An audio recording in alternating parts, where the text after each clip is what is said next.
안녕하세요. 김호준입니다. 2012년 이명박 정부 말기에 파이시티 사건이라는 게 있었습니다. 대규모 사업 시행권을 두고 로비 과정에서 MB 측근들이 연루됐던 사건인데요. 당시 시행사 대표 이정배 씨로부터 이팔성 의료은행 금융지주 회장과 최시중, 박영준 전 차관 등 MB 최측근들에게 뇌물이 제공됐고 이명박 전 대통령 역시 연루됐을 정황이 있었음에도 사건은 최시중, 박영준 선에서 마무리됐었죠. 그런데 어제 KBS가 단독 보도한 바에 따르면 수감 중인 이정배 씨가 새로운 사실을 털어놨습니다. 로비 당시 이명박 전 대통령을 직접 만났다는 구체적 일시와 장소를 제시한 겁니다. 이 파이시티 사건 때 그 등장인물들이 고스란히 다시 한번 등장하는 사건이 추후에 있습니다. 우리은행이 이정배 씨와 그 동업자에게 5천억대 투자를 하고 그리고 최소 3천억 이상이 어디론가 증발해버린 중국 화푸빌딩 투자건입니다. 3천억 이상이 사라진 사건입니다. 이명박 전 대통령이 오늘 수요일 100억대 뇌물수수 혐의로 포토라인에 서게 되죠. 하지만 거대한 규모의 권력형 비리는 아직 단 한 건도 밝혀지지 않았습니다. 이 권력형 비리 사건들 다 밝혀내야 합니다. 국가를 수익 모델로 삼은 권력의 최후는 어떻게 되는지 앞으로 역사에 기록해 둬야 하는 거죠. 그래서 포토라인은 단지 시작에 불과할 뿐이다. 김호준 생각이었습니다.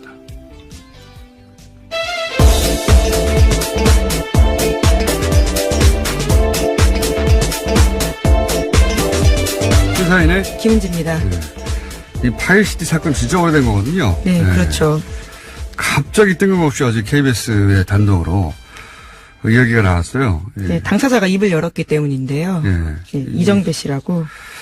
이 파이시티 사건은 워낙 오래돼서 기억이 가물가물하실 텐데 원래 이명박 전 대통령 서울시장 임기 말에 이게 결정된 거예요. 네, 2006년 정도였던 걸로 기억하는데요. 12년 전인 거죠. 네, 네. 그때 이명박 전 대통령이 서울시장 임기 종료 50일 전쯤에 이 사업이 확정되고 그러니까 여기 연루됐던 사람들은 이름이 거론됐던 사람들은 이걸 확정할 수 있는 사람들이 아니에요. 그걸 할 수 있었던 사람은 유리 이명박 전 대통령이 서울시장일 때 서울시장 권한으로 하는 거였거든요. 그래서 당연히 이명박 전 대통령까지 그 로비가 이루어졌어야 이게 말이 되는 건데 근데 이 사건이 불거진 건 또 이명박 전 대통령 때입니다. 네, 그렇죠. 예. 임기 시절인데요. 이명박 서울시장 시절에 벌어진 일이 이명박 대통령 때 불거져서 당시 이제 그 최시중 전 방통위원장, 박영준 전 차관까지는 갔는데 왜냐하면 진술이 있으니까요. 네, 실제로 실형을 살았습니다. 2년 6개월형을 선고받았었는데요. 그런데 그때 사건이 그 정도에서 덮였어요. 현직 대통령이기도 했고. 그리고 다시 이제 이정배 씨 진술이 지금 6년이 지나서 그로부터 이정배 씨 본인도 이 사건으로 이제 10년형인가요? 받았어요, 거의. 그래서 지금 현재 감옥에 있는데, 여기서 주목할 것은 이명박 전 대통령을 직접 만났다. 당시에 돈 줄 때. 그리고 그 등장했던 이름 중에 이팔성 우리은행, 예, 금융지주 회장이 있습니다.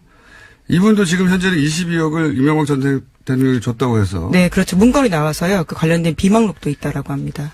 그런데 이분이 최근에 저희 뉴스용장에 다시 한번 등장했었거든요. 지난주에. 예, 중국의 건물 투자건인데 그게 규모가 5천억 되고 최소 3천억이 사라졌어요. 예.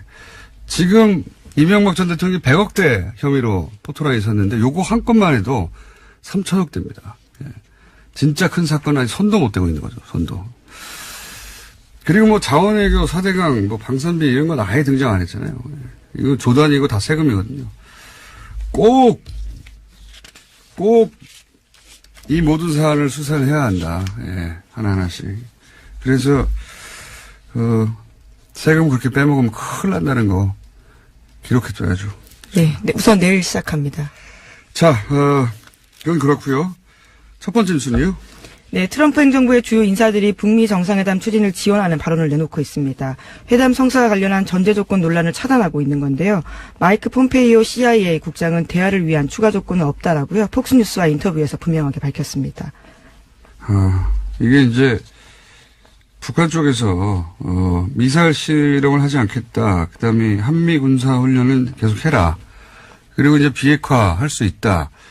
요 세 가지를 메시지를 전했잖아요. 또 그 외에도 특별 메시지도 있다고 했는데 그건 뭐 언론에 보도가 안 되고 있고 뭔가 특별 메시지가 같겠죠. 저는 주한 미군 주둔에 관한 문제가 또 아닐까 아예.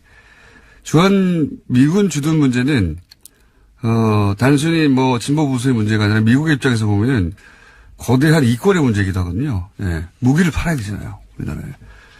그래서 미국 입장에서 이렇게 북미 평화 협정을 맺으면 아니 이제 위협이 사라졌는데 주한미군 주둔의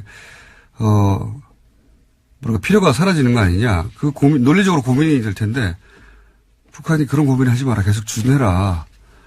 저는 개인적으로 그런 메시지가 아니었어요. 그러면은 이 돈의 관점에서 보면 트럼프 대통령은 나이스거든요. 군산복합체들도 나이스고. 물론 뭐 개인적인 생각입니다만. 네, 물론 굉장히 많은 예측들이 나오고 있는데요. 대사관을 짓겠다. 또 억류되어 있는 미국 사람을 풀어주겠다라는 식의 이야기도 있습니다. 근데 그 이상을 제안했을 거라고 보시는 거죠? 그렇죠. 미군 풀어주는 문제는 뭐 다들 거론하는데 너무 작아요. 트럼프 대통령의 이 자기 이익의 관점에서 보면 뭐 상징적인 퍼포먼스는 될지언정 만면에 미소를 짓게 할 만큼의 뉴스는 아니라고 좀 제안은 아니라고 보거든요. 그건 패키지로 들어갔을지 모르겠지만 더 크게 장사 계속할 수 있다. 예.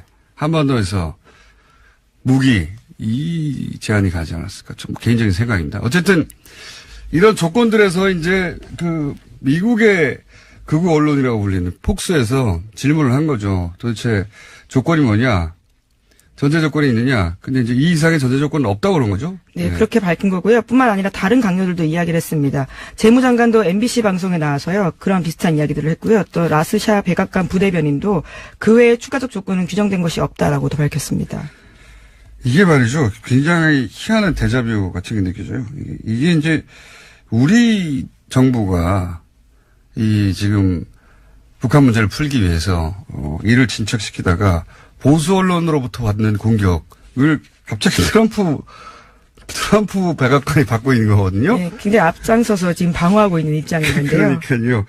트럼프 대통령이 막 여러 가지 얘기하고 그러니까 그리고 뭐 연설할 때 김정은 나올 때 막 야유하고 그러니까 그러면 안 된다고 지금. 트럼프 본인의 이익과 이 북미 정상회담의 성사가 일치한다고 보는 게 확실하고요. 지금 트럼프 대통령이 보니까. 그리고 본인이 이거 일치한다고 생각하는 한 북미 정상회담 성사 가능성이 대단히 높다. 예. 그렇게 보입니다. 지금, 우리 정부가 보이는 태도를, 예, 트럼프 대통령이 보이고 있어요. 이건 정말 놀라운 일입니다. 예. 그리고 북한 정권을 그러면 교체하지 않을 거란 말이냐. 왜냐하면 미국에서는 계속 레짐 체인지. 정권. 예, 오랫동안 나왔던 이야기죠. 예. 오랫동안 북한의 정권을 교체하겠다는 얘기를 했거든요. 근데 지금은 그 CIA 폼페이 국장도 그런 얘기 계속 해왔는데, 그러지 않겠다라고 지금. 네, 그렇죠. 거기에 대한 질문이 있었는데요. 그에 대해서 그렇지 않겠다라고 대답했습니다. 그 놀라운 변화입니다, 현재. 예. 북한이 원하는 건 이거거든요.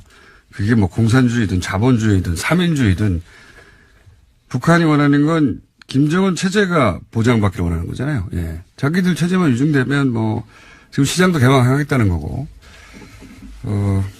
여하간 지금 트럼프 행정부가 기본적으로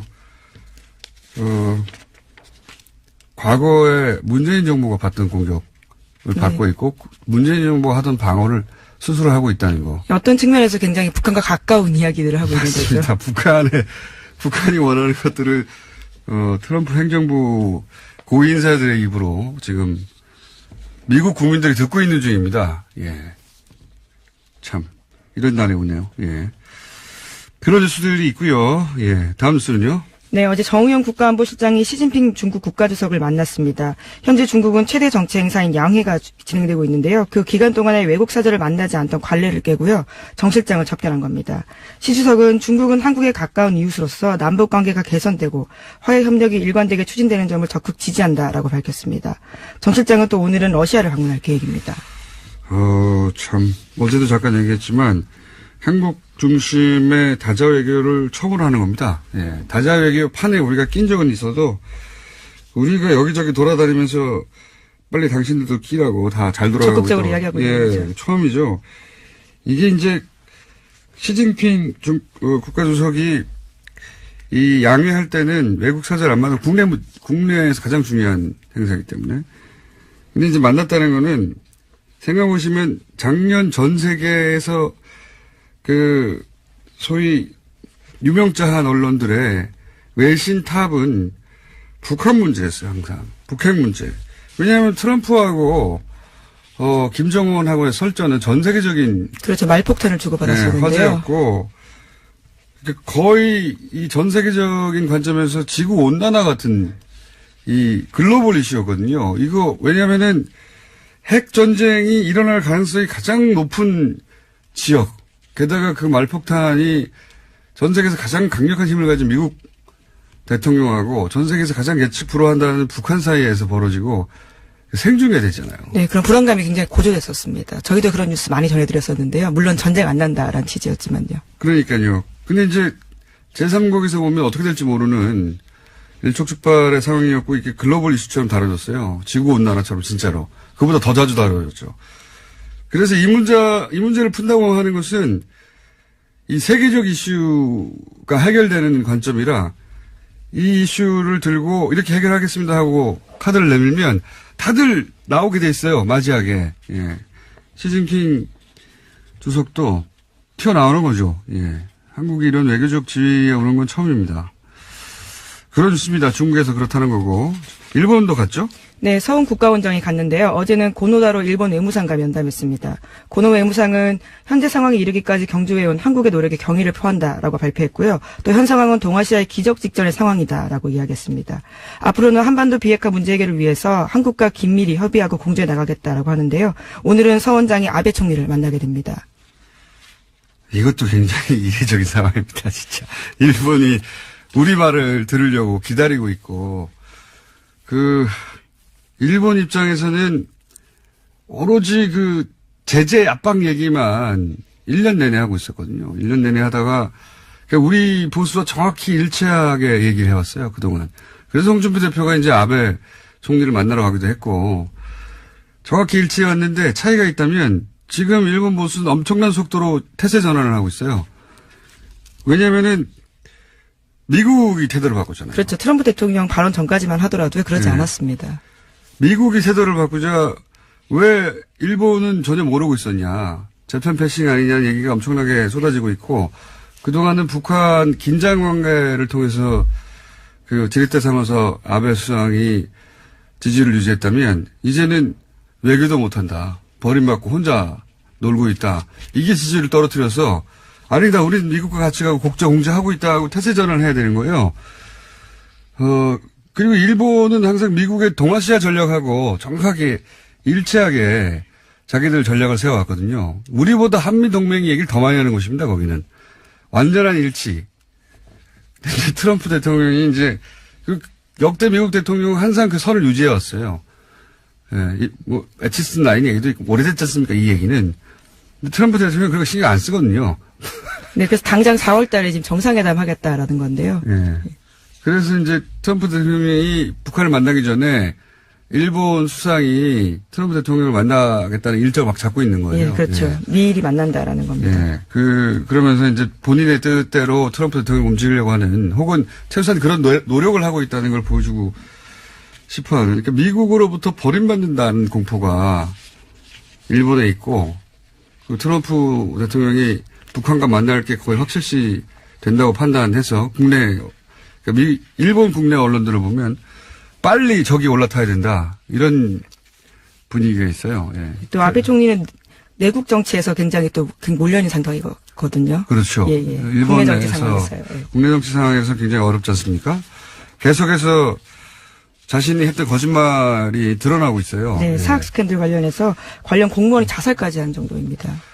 참 어쩌다가 한순간에 이런 지경이 왔는지 모르겠는데 이거 타이밍을 놓치면 안 된다. 천재일의 기회라는 생각을 더 많이 하게 됩니다. 여하간 구체적으로 그렇게 돌아가고 있고요. 자, 제가 어제 블랙하우스 녹화 날이라 혀가 더 꼬이네요. 예. 자, 다음 뉴스 뭡니까? 네, 한 소식만 더 전해드리면요. 문재인 대통령이 어제 남북 북미 정상회담에 대해서 한반도 비핵화와 항구적인 평화체제 그리고 남북 공동번영의 길을 열 수 있는 소중한 기회가 마련됐다라고 이야기했습니다. 이 기회를 제대로 살려내느냐 여부는 대한민국과 한반도의 운명이 걸려있다라는 건데요.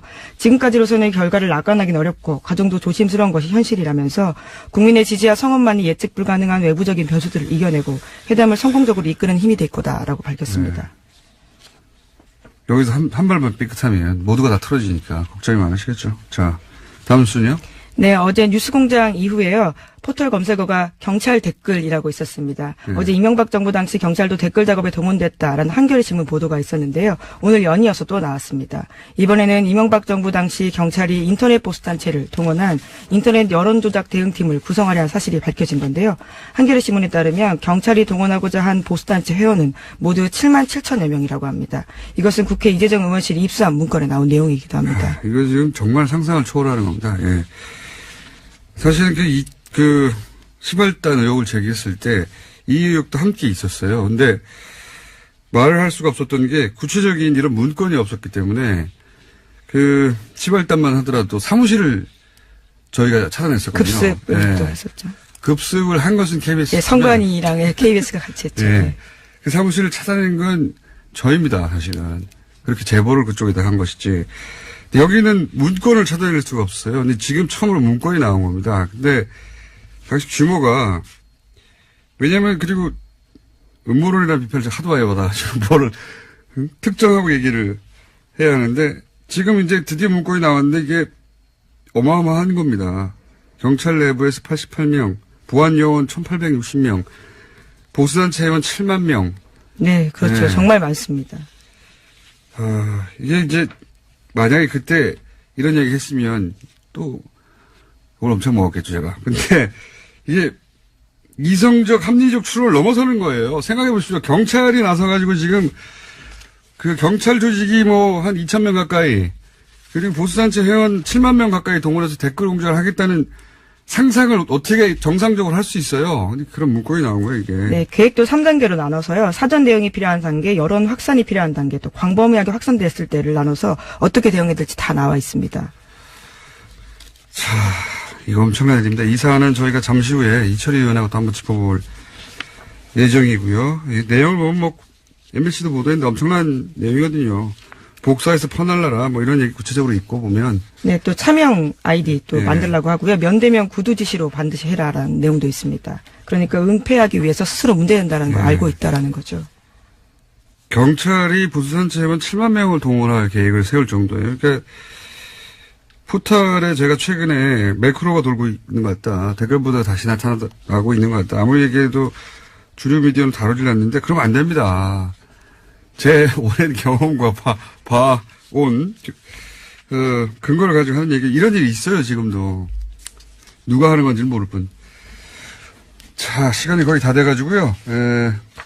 한두 개 정도 짚고 넘어가야 될 것 같습니다. 네, 파이시티 인허가 비리 아까 말씀하신 바가 있는데요. 짧게 말씀드리면 이에 대해서 사건에 연루됐던 이정배 씨가 과거에는 이명박 전 대통령이 연루된 바 없다라고 이야기했는데요. 자기 말을 뒤집고 함께 식사를 했고요. 어떻게 만났는지 구체적으로 이야기했습니다. 알겠습니다. MBC에서 보도했고요. 네, KBS에서 보도했습니다. 이건 KBS 보도고요. 그리고 정동기 MB, 이명박 전 대통령의 변호인이죠. 정동기 변호사가 수임 안 된다고 변협이 결정했죠. 예, 대한변협이 그렇게 유권 해석을 해서요. 어제 수임계에서는요. 정 변호사가 이름을 빼고 냈습니다. 이게 진짜 말이 안 되는 거군요. 정동기 변호사는 2007년 대선 후보, 이명박 전 대통령이 대선 후보였던 당시에 이명박 전 대통령을 수사했던 대검 차장이었어요. 네, BBK와 도곡동 땅 의혹 사건 관련해서 무혐의 처분한 바가 있습니다. 그렇죠. 해결해 준 당사자죠. 하지만 당시 검찰에 있을 때 수사 정보들을 직접 다뤘던 사람 아닙니까? 어떻게 여기서 변호인으로 나설 수가 있어요? 검찰 일대 취득한 정보들인데. 네, 변호사법에 실제로 그런 내용들이 있는데요. 변호사는 공무원일 때 본인이 직무상 취급한 내용들에 대해서는요, 수임할 수 없다라고 되어 있습니다.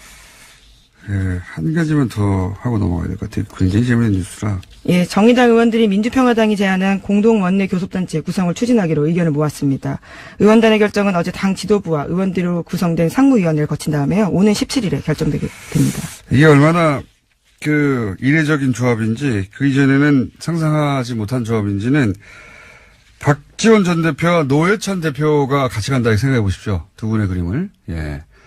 물론 두 분 다 파이터이긴 한데, 그전엔 상상할 수 없었던 그림이죠. 예. 그런 실험이 시작된다.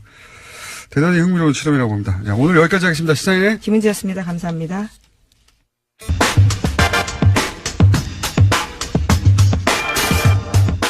이명박 정부 시절 군, 국정원에 이어서 경찰이 댓글 활동을 했다. 예. 어제부터 터져 나온 뉴스죠.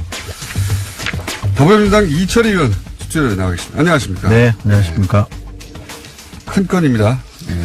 사실 이게 굉장히 큰 사건인데. 굉장히 큰 사건이죠. 네, 사건의 무게만큼 보도가 크게는 안 되고 있는 것 같아요. 예, 요즘은 시간 관련된 보도가 많이 되고 네, 있습니다. 다른 뉴스가 많아서. 예, 그래서 이게 보도가 안 되고 있는데, 그래서 저희가 굳이 또 따로 시간을 마련해서 어제도 한번 다뤘는데, 네. 문제 제기를 하신 이철희 의원님을 직접 스튜디오에 모셨습니다. 이게, 그러니까 지금 문서로 확인된 거죠, 이게? 그렇죠. 네. 이게 이제 확인되는 과정이 좀 묘한데요. 예. 처음에는 사이버 사령부 댓글은 워낙 알려진 사건이잖아요. 사이버 사령부가 만든 문건을 보면 경찰과 협조해서 뭘 했다라는 그렇죠. 기록이 남아 있어요. 한 줄 나와요, 한 줄. 네. 예, 저도 본 적 있습니다. 예, 그거가 이게 뭐지 이렇게 생각을 하고 있었는데, 예, 제가 이제 국방이니까 경찰 쪽에는 자료 요구를 할 수 있는 권한이 없거든요. 네. 근데 마침 제가 사개특위에 들어가서 네. 사법개혁 특별위원회. 예, 자료 요구를 할 수 있는 권한이 생겨서. 권한이 생겼어요. 그래서 경찰 쪽 사람들 만나서 사이버 사령부 자료 이런 게 나온다. 그러면 당신들이 뭘 했는지를 체크를 해봐라. 네. 스스로 한번 체크해보는 게 필요하지 않겠냐. 그래서 TF를 만들어서 조사를 했어요. 아, 내부 TF를 만들어서. 네. 네. 그래서 이제 블랙펜이라는 거죠. 그게. 이른바 블랙펜 관련해서 경찰이 뭘 협조해줬는지. 사이버 사령부의 레드펜 해당되는 거죠. 그죠. 네. 레드펜, 블랙펜 같이 혼용하는 용어인데요. 민간인을 상대로 한 유명하지 않은 일반 네티즌들을 다 작업을 했다는 거죠. 댓글 작업을 그렇습니다. 했고. 리스트 만들어서 이제 조치를 하는데. 괴롭히고 막. 그 조치가 뭔지를 자기들이 따져보다가 네. 엉뚱하게 나온 거예요. 그게 그게 이제 어떻게 삭제되지 않고 남아있었을까요? 문서가 하나 나온 건데 보기에 따라서는 좀 이상한 문서인 거죠. 그래서 이게 뭐냐라고 확인하는 과정에서 경찰도 댓글을 달았다라는 게 확인이 돼서 진술이 나왔죠. 네. 문서도 나오고 진술도 나오고 그러니까 난리가 난 거죠. 이걸 어떻게 해야 되나. 이른바 뜨거운 감자 아닙니까? 그래서 전전긍긍하다가 저도 어차피 알고 있는 사실이고 또 한겨레가 취재를 계속 했기 때문에 속된 말을 덮을 수는 없다라고 판단하에 어제 경찰청장이 나와서 특별조사본부로 수사본부를 만들어서 있는 그대로 파헤치겠다 이렇게 얘기를 했습니다. 그 파헤치겠다는 내용조차 또 기사로 안 나옵니다. 잘. 물론 기사는 있는데 찾을 수가 없어요. 그렇죠. 순위에 많이 밀려 있죠. 포탈이 다른 걸로 잡혀 있기 때문에 이거 굉장히 큰 뉴스거든요. 지금 문건 내용에 따르면은 경찰은 한 1,800, 1,900명 정도 다 동원이 되고 보안 관련된 그리고 이제 문서에 따르면은 그 보수단체 한 7만 명 정도 동원해 어마어마한 규모 아닙니까 이게? 국정원보다도 국정원은 한 20, 30배 되는 거 아닙니까? 숫자만 따져도. 그 숫자는 제일 큽니다. 그러니까 제일 큽니다. 그러니까 경찰이 사이버 사령부 댓글 다른 사람 수 아이디가 아니라 사람 수를 따지면 140명 되거든요. 기무사에서 댓글 작업한 사람들을 연인으로 따지니까 한 500명 가까이 돼요. 훨씬 크죠. 근데 여기는 지금 숫자가 경찰 숫자만 따져도 그 2,000명이 육박하는 거고 나머지 지금 말씀하신 대로 이른바 인터넷 보수단체라고 그대들이 표현하는 것에 의하면 7만 명이 넘잖아요. 그럼 8만 명 가까이 되는 거라 규모가 제일 크죠. 근데 실제로 그 당시에 여기 수사대장 하셨던 분은 계획만 그랬지 실제 동원은 안 했다 이렇게 얘기하고 있습니다. 그렇게 얘기하겠죠. 네. 자기 혼자 있답니까? 7만 명이 다 동원되지 않았을지는 또 모르겠습니다만 적어도 그런 계획을 세웠던 것이고 그 일부는 실행이 됐으니까 여기서 실제 그런 일이 있었다고 손들고 나온 거 아닙니까? 일부가. 이 보수단체를 움직이는 거는요, 기무사 문건에도 나옵니다. 네. 기무사도 내부 문건, 재보궐선거 개입하거나 정치 관련 조언을 대통령이나 장관에게 할 때 보면, 외곽단체라고 해서 그렇죠. 보수단체에 외곽단체. 동원하는 것이 아주 구체적으로 나옵니다. 또 이 대학생단체 동원하는 얘기도 나오고 그래서 네. 경찰만 그런 건 아니에요. 사실은 이명박 정부, 박근혜 정부 때는 이런 보수단체를 어떻게 활용할 거냐라는 게 정권 차원에서는 굉장히 중요한 하나의 어젠다였던 것 같아요. 보수단체도 아닌 거죠. 이게 리스트를 보면 좀 그렇죠. 네, 이게 네. 보수단체가 아니라 그냥 프락치 그룹이었던 거예요. 기본적으로. 예. 용팔이 그룹이었다고 봐야 되는 거죠. 그중에 실제 보수적 가치를 표명하는 곳이구나 생각해서 참여하신 분도 있겠죠. 네. 근데 애초에 만들어지고 운영되는 목적 자체가 그게 아니었던 게 여실히 드러나는 거 아닙니까? 네, 그렇죠. 아니, 보수단체가 경찰에 와서 댓글 달라고 해서 답니까? 그게 말도 안 되는 건데. 근데 이게 이제 조금 이면을 들여다보면 만약에 우리가 보수단체를 동원한다 그러면 그게 계획상 동원이든 뭐든 간에 만약 실행에 옮기려면 공짜로는 안 되잖아요. 경찰에 무슨 돈이 있습니까? 안 돼. 그러니까요. 이게 또 풀려야 될 미스터리입니다. 그렇죠. 만약에 동원했다면 예. 어떤 수단을 동원해서 만약 했느냐. 그게 만약 돈이라면 그 돈은 어디서 나왔느냐. 이런 게 또 따져져야 됩니다. 국정원도 처음에는 이제 그 일부의 일탈 정도로 덮으려고 몇 년을 노력했고요. 네. 그죠? 경찰도 이게 처음 나온 만큼 이게 이제 그 경찰 전반의 불신으로 이어지면 안 된다고 생각해서 검경 수사권 문제도 있고 틀림없이 최대한 축소하려고 할 텐데 그렇지 않습니까? 지금은 이제 반대로 생각할 수도 있습니다. 왜냐하면 경찰은 사실은 수건 사업인 검경 수사권 조정을 해서 권한을 확보하는 거잖아요. 또 국정원에서 지금 대공수사권을 넘기겠다라고 하고 있잖아요. 그러니까 경찰은 상당히 지금과 다른 조직으로 성장할 수 있는 계기이기 때문에 과거사에 발목 잡히고 싶지 않은 거예요. 이제 걱정하시는 것처럼 축사를 우려도 있고 아니면 있는 그대로 드러내서 저희가 이렇게 자정을 하니 이제는 믿고 맡기십시오 이럴 수도 있거든요. 한 번 자기를 잘못 들었으면 다 끝장납니다. 저는 후자의 가능성을 좀 열어놓고 있습니다. 그랬으면 좋겠는데. 네. 예. 근데 이 일에 관여한 분들이 상당수 1,800명이 넘으니까 현직에 있을 가능성이 높지 않습니까? 그게 문제입니다. 많은 분들이 현직에 있죠.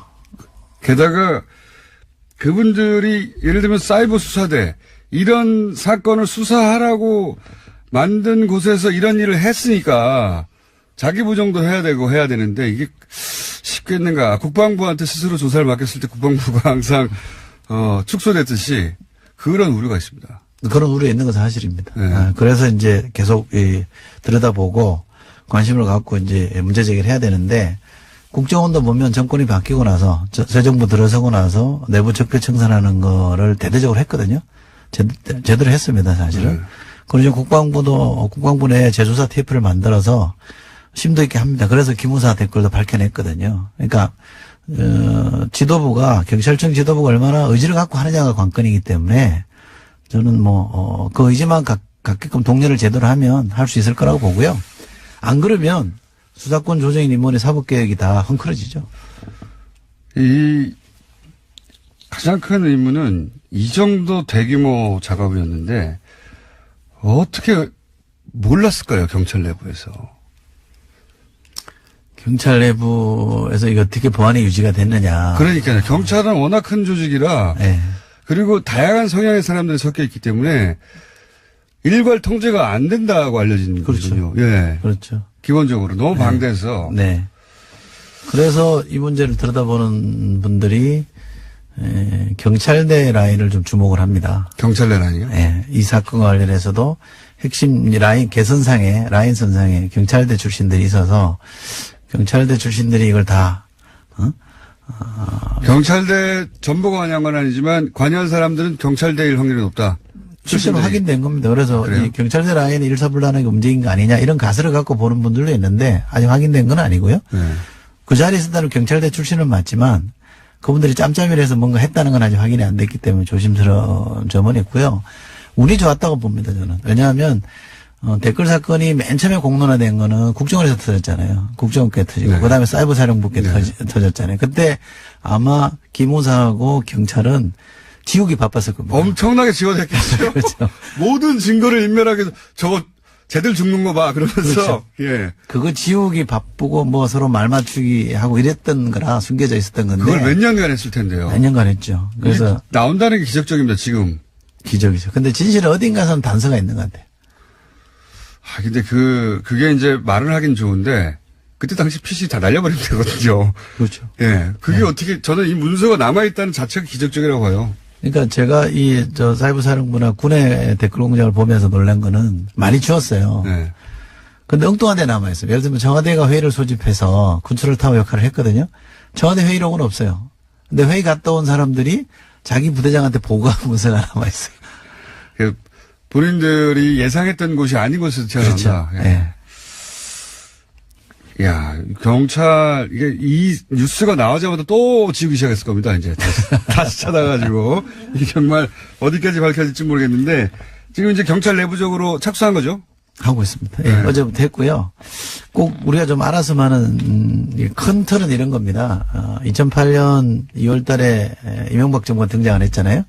곧바로 광우병 때문에 촛불을 들었잖아요. 네. 촛불 시위가 있었잖아요. 그래서 대대적으로 뭐 밀렸습니다. 정권 입장에서 볼 때는 뭐 청와대 수석도 사퇴하고 막 이런 난리법석이 있었잖아요. 정권 위기였죠, 7월 예. 직후부터. 그 위기 직후에 대대적인 반격을 합니다. 예. 그래서 이제 한 축은 이른바 제도 언론을 장악한다 그래서 미디어법을 그해 맞습니다. 12월에 발의를 해가지고. 정편이 탄생하게 되죠. 그렇죠. 그래서 예. 그 다음에 7월에 날치기 통과시킵니다. 예. 그게 이제 제도 언론을 장악하는 방식이고, 이른바 이제 이 소문이 자기들 표현을 하면 괴담이 만들어지는 거는 인터넷 여론. 예. 인터넷 그때는 SNS 활성 안 됐습니다만 이걸 장악하기 위한 그림을 그리는데 그게 이제 국정원, 기무사, 사이버사령부, 경찰 이게 이제 동원이 됩니다. 기무사가 맨 먼저 시작을 했고요. 그게 2008년 8, 9월부터 시작을 합니다. 예. 그 다음에는 국정원이 5월, 그 다음에 5월부터 하죠. 2009년 5월부터 시작을 하고, 사이버사령부는 2010년 1월에 출범했으니까 그때부터 또 합니다. 예. 경찰은 2011년부터 본격적으로 했습니다. 정보기관. 순서가 이렇게 되는 거죠. 이게 총동원돼서 여론을 좀 조작하려고 했던 시도를 한 겁니다. 정보기관하고 사정기관이 총동원된 겁니다. 여기서 그렇죠. 빠진 곳은 검찰밖에 없어요. 검찰 어디 대꾸부대 나오면 아마 기절할 거예요. 그렇게는 아닐 거라고 보는데. 아닐 겁니다. 예. 네. 거기는 뭐, 이런 만한 숫자가 안 나오죠. 기본적으로. 숫자도 안 나오고. 예. 또 검사들 중에는 양심적인 검사들이 있었잖아요. 경찰은 아닙니까? 다 있는데 그건 상관없는 것 같아요. 근데 이제 검찰은 조직 특성상 그럴 여력이 없다고 좀 생각이 드는데. 그렇죠. 하도 다 나오니까요. 예. 네. 검찰 하나 빠진 거예요, 지금. 지금 정보와. 그렇습니다. 정보와 사정을 하는 것을 따져보자면 모든 조직이 총망라됐는데 검찰만 빠져 있는 상황이다. 네, 그렇습니다. 그 정도입니다, 지금. 이거는 사실은 뭐 지나간 일을 자꾸 이렇게 파헤치냐 이렇게 문제제기 하실 분도 있을지 모르겠는데 국가기관 이걸 하면 안 됩니다. 절대 안 되죠. 절대 안 되는 겁니다. 저는 경찰이 제일 충격적이에요. 네. 군과 국정원보다. 그래서 이거는 제대로 이렇게 규명을 해서 책임을 물어야 되고요. 제도도 바꿔야 됩니다. 경찰법에 보면 이게 정치 관여 금지라는 게 좀 명시가 안 돼 있습니다. 국정원법에는 그게 돼 있거든요. 구조에. 아예 못하게 막아놨습니다. 경찰도 그거는 차제에 저는 법을 좀 바꿔야 된다고 봅니다. 그건 너무 상식적이라 네. 아예 안 넣겠죠. 아니 글쎄. 시위하고 있는데 거기 가서 같이 뛸 수도 없고요. 본인들이 동의한다고 해서. 상식적인 안일을 했으니까 이제는 제도적 장치를 만들어야죠. 그리고 오신 김에 이제 가시기 전에 시간 다 됐는데 네. 한 가지 부탁드릴 것은 당시에 경찰의 사이버 수사대가 이 일의 주축이었다면 그때 당시 이 시점 2011년 10년 12년 사이에 벌어졌던 그 선관위 디도스 사건이라든가 농협 해킹 사건들도 이상한 결말을 맞이하지 했지 않습니까? 당시에 농협은 쓸데없이 북한이 해킹을 했다는 거 아닙니까? 네. 예. 그리고 당시 그 선관위 디도스도 말단 직원들 몇 명이 했다는 거 아닙니까? 그거 다시 들여다봐야 된다. 다시 들여다볼 게 많습니다. 이 사이버 수사대는 보안국에 있었는데요. 보안국장인 김용판이라고 그러니까 그 익숙하신 분이고요. 예. 여기 계시다가 서울 경찰청장으로 영전했습니다.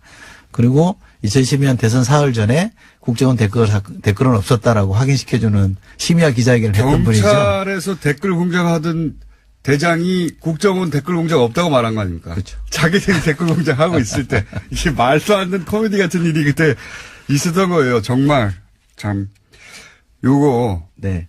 앞으로도 계속 진행될 테니까 꼭 챙겨주시고요. 저희도 그때마다 모시겠습니다. 알겠습니다. 지금까지 이철희 의원이었습니다. 감사합니다. 고맙습니다. 자, 미투가 정치권을 강타하고 있습니다. 안희정 지사 사건 이후. 이 문제에 있어서 개별 사건이 아니라 전체적으로 미투는 어떻게 규정해야 되는가 하는 질문 하는 사람들이 요즘 늘어나고 있습니다. 네. 해서, 여성 정치인, 남성을 부르면 큰일 나기 때문에 요즘은 최민희 민주당 디지털 소통위원장 스튜디오에 모셨습니다. 네. 안녕하십니까. 네. 어려운 주제에 나오셨어요. 근데 이건 남성들이 아무리 얘기를 해봐야, 예. 좋은 뜻으로 얘기해도, 예. 또는 사실 맞는 말을 해도 여성분들이 재수없다고 하는 경우를 봤어요. 자기들이 뭘 한다고, 예. 누가 더, 이 문제에 있어서 여성을 더 위하는가라는 식으로 말하는 것도 듣기 싫다. 그런 정도까지 제가, 여성들이 그동안 이런 문제에 있어서 일방적인 피해자가 되어왔던 역사가 정말 길구나. 배우고 있어요, 정말 저도. 그렇구나라고. 그건 그러하고. 근데 이제 최근에 다종다양한 종류의 다양한 레이어의 미투가 나오지 않습니까? 네. 근데 이제 이 고민이 되는 지점은 뭐냐면 제가 이제 이게 미국에서 사실상 시작된 거잖아요. 네. 그래서 미국은 우리보다 앞서 이 일을 겪었으니까 인간 사회라면 등장하기 마련인 이제 쭉 긴 이야기를 하는 이유가 구구적으로 설명을 안 하면 오해를 받기 때문에 잠깐만 기다려 보십시오. 미국에서 보니까 미투로 인해서 당연히 긍정적인 효과와 또 그로 인한 또 여러 가지 논란도 있긴 있었더라고요. 거기서 가장 먼저 등장했던 논란 중에 하나 보니까 미투는 어디까지가 미투인가. 네. 이것도 미국에서 엄청난 논란이 됐고 그것이 이제 정리되어가는 과정. 거기서도 또 페미니스트 진영 내에서도 논란이 또 있고 이런 과정이 있더라고요. 네.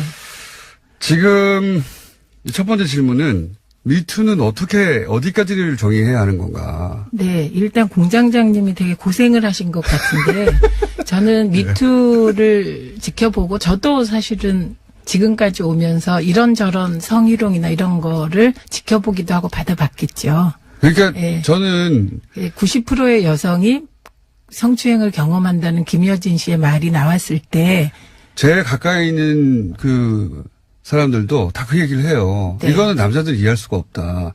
자기 일생을 겪으면서 이런 일이 한두 번 없는 여성이 없기 때문에 그 분노를 이해할 수 없다는 얘기를 듣고 제가 그 부분에 대해서는 이건 남자들이 온전히 이해할 수 없는 부분이고 입을 다물어야 되겠다. 적어도 그것이 크게 장려하는 문제는 그렇게 네. 생각을 했어요. 그래서 네. 이게 남자들이 태생적으로 기득권자로 태어나서 잘 모르는구나.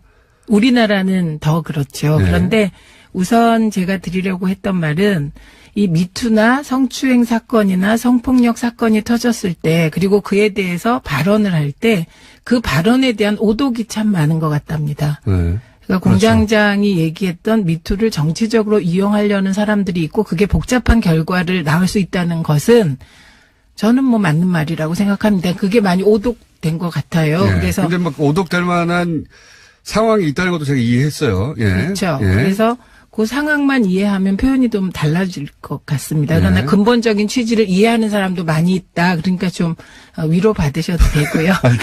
그 말씀을 그다음에- 드리려고 모신 게 아니라 네, 그다음에 제가 궁금한 거는 어디까지가 다정한 레벨의 미투가 다 네. 섞여 있다는 생각을 점점 하게 됩니다. 제가 구체적으로 말씀드리려고요. 어저께도 한 토론회에서 네.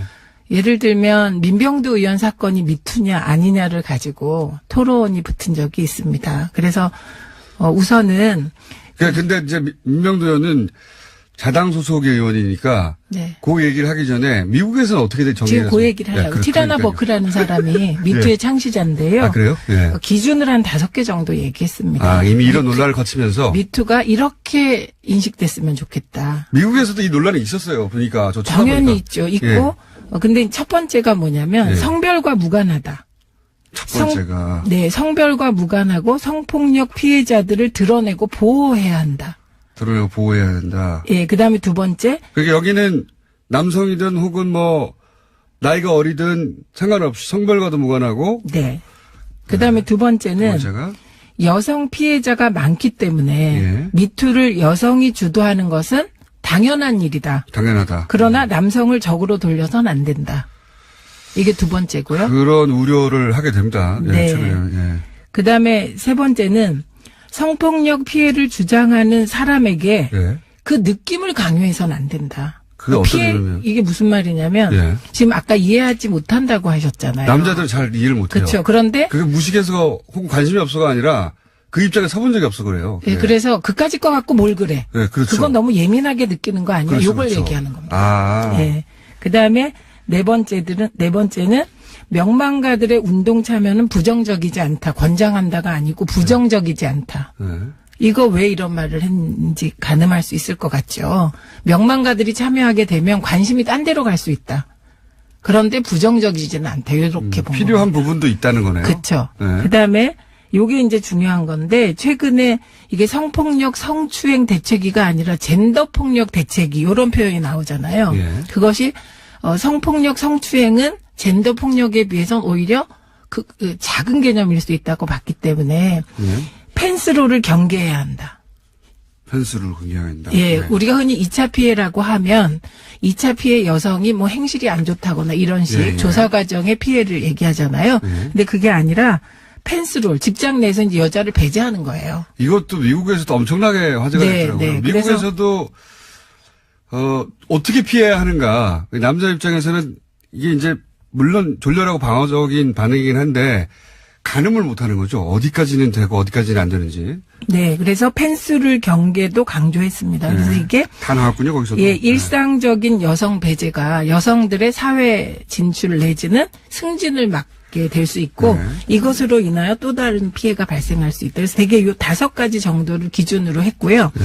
그다음에 이제 요거 외에 추가로 이제 강조한 것들이 있더라고요. 자료를 네. 보니까 성추행과 성폭력이 그러니까 우리식으로 표현하면 권력 관계 하에서 아, 권력 관계 하에 있어야 한다. 일회성이라기보다는 지속적으로 발생했을 때 그러니까 성과 관련된 수많은 그 레벨의 이야기들이 있지 않습니까? 불륜부터 시작해가지고 네. 지금은 다 같이 나오고 있거든요.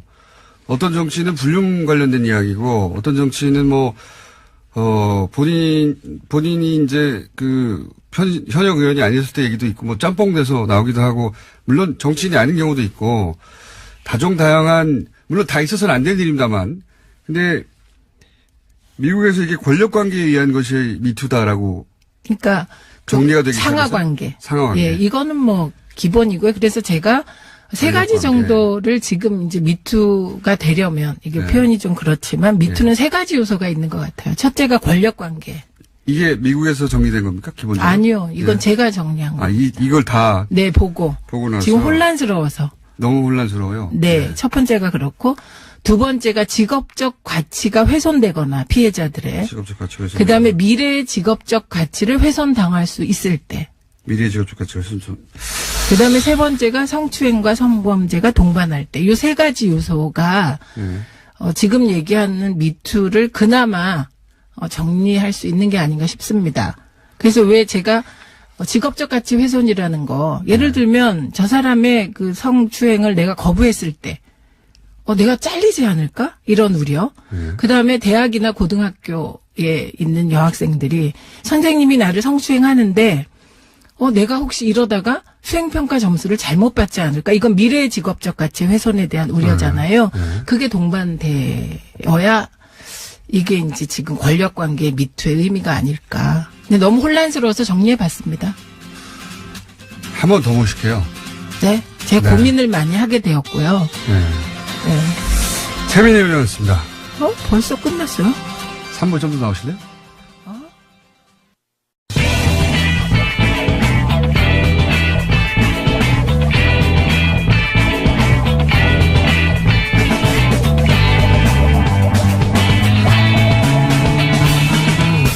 김어준의 뉴스 공장.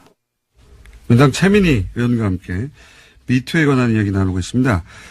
우리보다 일찍 시작되었고 네. 사실상 그리고 여러 가지 논란을 겪었던 그리고 미투 창시자가 네. 정했던 기준들 다시 한번 짧게 정리해 주시고. 네, 5개. 우선 첫째, 성별 무관하다. 예. 성폭력 피해자들을 드러내고 보호하는 게 목표다. 두 번째, 여성 피해자가 많기 때문에 미투를 여성이 주도하지만 남성이 적은 아니다. 세 번째, 성폭력 피해를 주장하는 사람의 느낌을 간섭해서는 안 된다. 네 번째, 명망가들의 운동 참여는 부정적이지 않은 정도다. 그다음에 마지막으로 펜스루를 경계하는데 이것은 뭐 술자리 회식을 얘기하는 게 아니고요. 일상 업무에서 여성 배제를 얘기하는 겁니다. 그다음에 이것을 우리 현실에 적용하면 우리의 미투는 우선 권력관계가 있어야 되겠다. 두 번째 직업적 가치의 현재적 미래적 훼손. 그다음에 세 번째는 이제 성범죄. 요 세 가지가 결합됐을 때 미투로 보는 것이 미투가 무작정 광범위하게 확산되는 걸 막을 수 있지 않을까 이렇게 생각이 들고요. 그다음에 미투 운동이 잘 진행되는 가장 중요한 조건이 있습니다. 경청입니다. 경청. 네. 미국 사회에서도 이 미투를 어디까지 볼 것인가 하는 논란이 있긴 있었더라고요. 그러니까 이게 네. 광범위해지면서 물론 그 개별 사안들은 다 있어서는 안 되는 일인데 이게 사회적 의제가 어디까지냐. 왜냐하면 모든 레벨의 남녀 문제에 모두가 개입하게 되는 논란으로 발전하더라고요. 이게 거기서는. 네. 그래서 거기서도 여기까지여야 하는 거 아니냐는 얘기가 있긴 있던데 이제 그걸 정리하신 거죠 지금. 네. 말하자면. 네. 또 하실 말씀 있습니까? 관련해서 이제 지켜보시면서. 그다음에 이제 언론의 보도 태도가 굉장히 중요합니다. 그래서 이 미투 운동 혹은 성과 관련된 문제는 굉장히 이게 미묘하고 섬세한 문제잖아요. 근데 우선 우리 언론이 지나치게 선정주의, 떼거리 저널리즘, 우리 언론의 병폐가 그대로 요 미투 운동 보도에서 드러나고 있고, 그리고 죄송한 말씀입니다만 미투 관련 기사를 쓰는 기자들께서 미투의 범위나 규정이 제대로 되어 있지 않은 것 같아요. 처음 겪는 얘기니까 그런 것 같아요. 네, 그래서 미투가 하염없이 넓어져서 그것이 결과적으로 모든 독자들에게 혼란을 주고 미투의 운동의 본질과 멀어지게 하는 그런 부작용이 있어요. 그리고 또 하나는 이게 미투에 지나치게 집중하고 선정적으로 접근하다 보니 우리 사회에 수없이 많은 의제가 있는데 다른 의제들을 다 가로막고 있다. 그러면은 분명히 있고요. 이게 이제 그 민주당 쪽에서 지금 계속 주요 안희정 지사부터 시작해서 네. 여러 정치인들이 연루된 것에 대해서는 어떻게 정리하십니까? 이 부분에선 일단 죄송하게 생각하고 깊은 성찰이 있어야 될 것 같습니다. 그런데 왜 그런가를 생각해 보면 우선 첫째는 문재인 정부가 들어서면서 이 정부가 미투 폭로자들을 보호해 줄 거라는 믿음이 있기 때문에 터져 나오는데 아무래도 그 진보 쪽이나 개혁 쪽의 남성들은 미투 운동 피해자들에 대해서 연대를 표명하기도 하고 보호해 줄 거라는 믿음이 있는 것 같습니다. 그 기본 전제돼 있고. 예. 네. 그 다음에 이제 여기서 경계해야 될 것은 자꾸 기사나 이 방향이 안희정 지사의 문제가 지방선거에 어떤 영향을 주냐. 그런 민주당은 그 지방선거의 영향을 최소화하기 위해서 어떻게 하냐. 이런 류의 기사가 나오는데요. 저는 안희정 지사가 민주당 소속이었잖아요. 그렇기 때문에 민주당이 공당으로서 져야 될 책임은 그것이 지방선거에 불리하게 작용하건 지지율 하락이건 그건 책임지고 같이 감수해야 된다고 생각합니다. 그리고 점수는 또 다른 데서 따는 것이죠. 그래서 이 미투 운동을 지나치게 정치적인 결과, 유불리와 연결시키는 태도나 정파적인 접근은 저는 미투 운동의 본질을 훼손하고. 근데 이거를 이제 기자들이 비판하면서 계속 비판하면서 기자들이 가장 먼저 여론조사 기관에 물어봐요.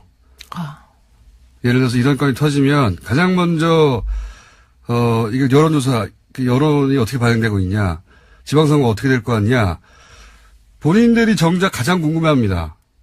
그 이율 배반이죠. 정치랑 연결하지 말자, 훼손시킨다고 앞에서는 말을 하는데 제일 궁금해합니다. 그 태도 자체도 대단히 이율 배반적이죠. 뿐만 아니라 조금 갈고 닦을 필요가 있습니다. 실력을 갈고 닦을 필요가 있습니다. 펜스룰에 대한 이야기도 조금만 더 해주십시오. 왜냐하면 오해가 생길 수 있죠. 이게 굉장히 방어적이고 졸렬하고 이게 해결이 안 된다는 거는 남자들도 동의하는데 당연히 저도 당연히 이건 말이 안 된다고 생각해요. 그럼 뭘 어떻게 해야 되느냐를 찾지 못하니까 이런 방향으로 가는 거거든요. 근데 주로 이제 펜스룰에서 더 경계해야 될 것은 펜스룰이 술자리나 회식 자리에 여성을 참여시키지 않는다가 중요한 게 아니고 네. 업무에서 배제를 얘기하는 겁니다. 근데 왜 남성들이 술자리나 회식을 펜스룰과 연결시키게 되냐면 주로 성추행이나 성폭력과 관계된 문제가 발생하는 게 술자리와 회식 자리였기 때문에 그래요. 그래서 펜스룰이 강조하는 건 그게 아니다. 이게 과다하게 일상 업무에서 여성과는 팀을 안 짜려고 하는 분위기가 생긴다는 거죠. 네. 이게 미국의 사례에서 이미 검증된 거거든요. 미국에서 터져나온 얘기예요, 이건. 네, 펜스룰은 특히 미국 사회에서 여성의 사회 진출이 이 미투 운동으로 인하여 위축되는 흐름이 있어서 그거에 대한 경계이고요. 그래서 이건 일시적으로 혼란스러운 거 당연한 것 같고요. 너무 근본적인 문제가 동시다발로 다양한 층위에서 터져 나와서 그래서 저는 여기에 뭐 이렇게 의견을 먼저 갖기보다는 우리 모두가 좀 경청하고 때로 관망하고 이렇게 한 번 더 생각하는 그게 같이 필요한 것 공부해야 되는 것 같습니다. 네, 실제. 네. 저도 궁금해서 이제 찾아보면 미국은 이제 이 논란이 좀 더 지나간 다음에는 그 여성계 내에서도 논란이 이루어지더라고요. 그러니까 네. 왜냐하면 이제 다종다양한 레벨에서 이런 일들이 나오니까 결국은 이제 무고한 사람들도 생길 수 있지 않습니까? 요 무고한 사람들의 경우를 두고 그 사람들에 대해서 신경을 쓰는 것은 전체적으로 이 폭로자들 네. 를 위축시켜서 네. 그걸 강조하면 안 된다. 그 희생은 어쩔 수 없다라는 부류와 네. 큰 대의를 위해서는 그러니까 소위 이제 남녀의 이 젠더 문제를 해결하기 위해서는 그런 피해를 어쩔 수 없다고 바라보는 여성계와 그렇지 않다고 하는 여성계도 미국에서는 갈라졌더라고요, 보니까. 이미 우리도 SNS상의 여론이나 보면 무고죄를 강화하자는 청원이 이미 청와대 청원에 올라와 있습니다. 그리고 또 그 반대하는 입장. 그래서 어저께 그 성폭력 대책위에서 발표를 한 것 같더라고요. 그 피해자의 사건이 진행되는 동안은 무고죄로 조사하거나 그러지 말자. 이런 안이 나왔으니까 지금 우리 사회도 대립하고 있습니다. 근데 이제 그게 여성계 내에서 미국에서는 크게 논란이 됐다는. 우리도 곧 여성계 내에서 다양한 토론이 나올 것 같고요. 네, 남자들끼리 이런 얘기하면 다 면피하고자 하는 것으로 보이기 때문에, 예. 미국에서 똑같더라고요. 남자들은 이 사안에 대해서 말을 하면 안 된다고. 네, 그러니까 거의 똑같아요, 보니까. 그런 것도 이게 과정이 아닐까 싶습니다. 이 이야기는 좀 더 정교하게 앞으로 계속 더 해야 될 것 같은데, 오늘은 여기까지 하고요. 예. 네. 또 모시겠습니다. 네. 한 분이 아니라 여러 번 모셔놓고 해야 될 것 같아요. 네. 자, 1차로 얘기를, 어려운 주제를 들어봤습니다. 최민희, 현 디지털 소통위원장이었습니다. 감사합니다. 네, 수고하십시오. 네.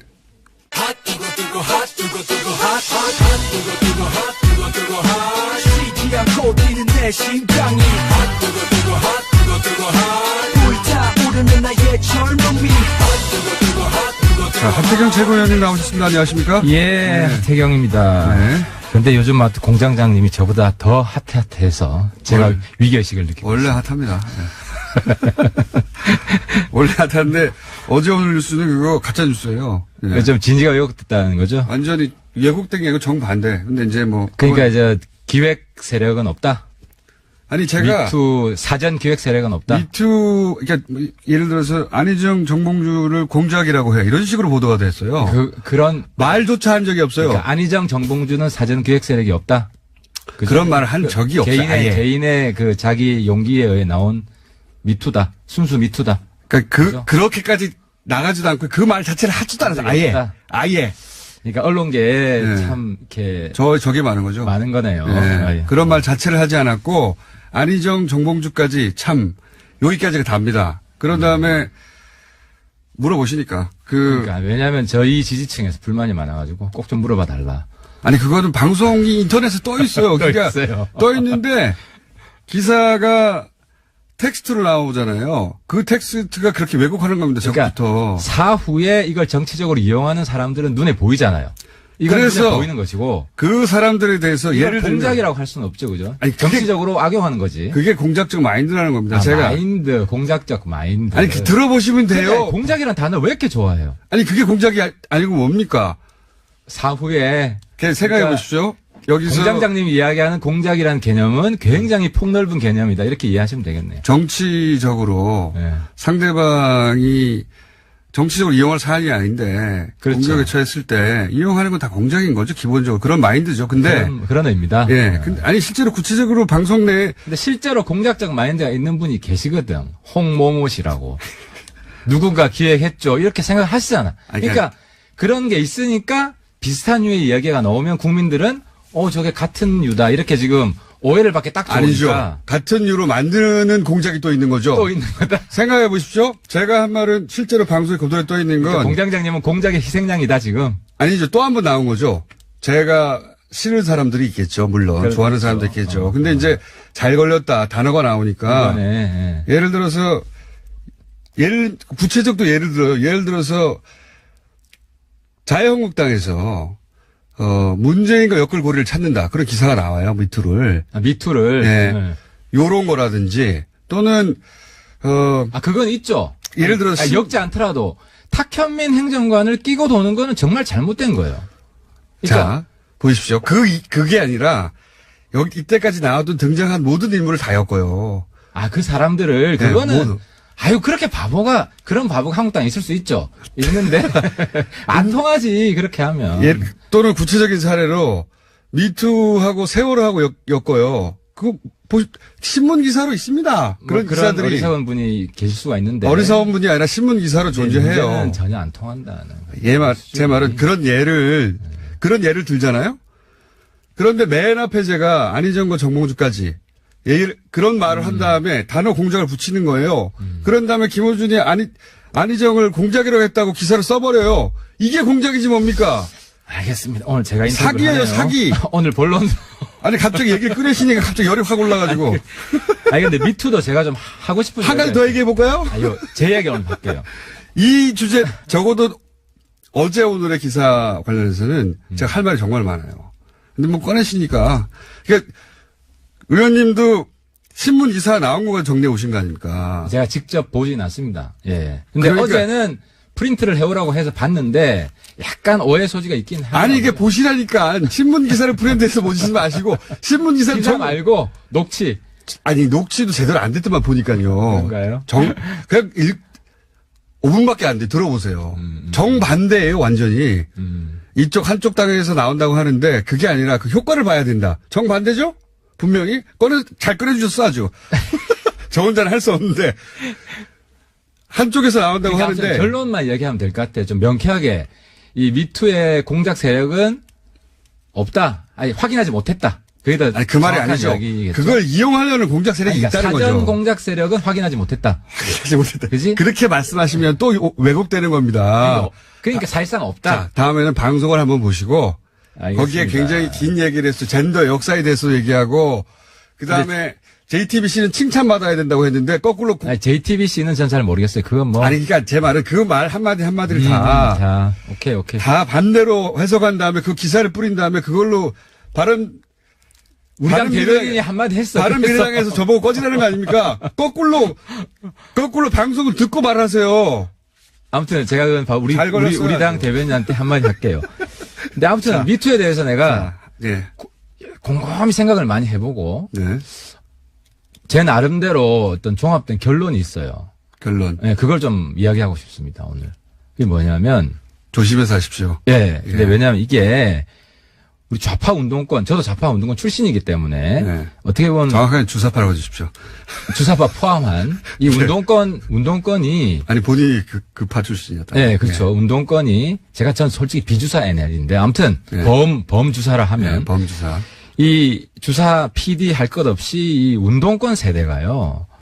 이제 이번 미투가 왜 좌파 진영에 집중됐느냐. 첫 번째 원인은 여러 가지 해석이 여성들의 인권 의식이 상대적으로 높아요. 민주화 운동, 촛불 운동도 주도했고 예. 그래서 많이 터져 나오고 또 남성들이 연대해 주니까 보호해 주니까 터져 나오고 이것도 맞아요. 예. 또 하나 이유는 좌파 운동권 세대가 그 이전 세대보다 여성 인권 문제, 양성평등 문제 나은 점이 하나도 없어요.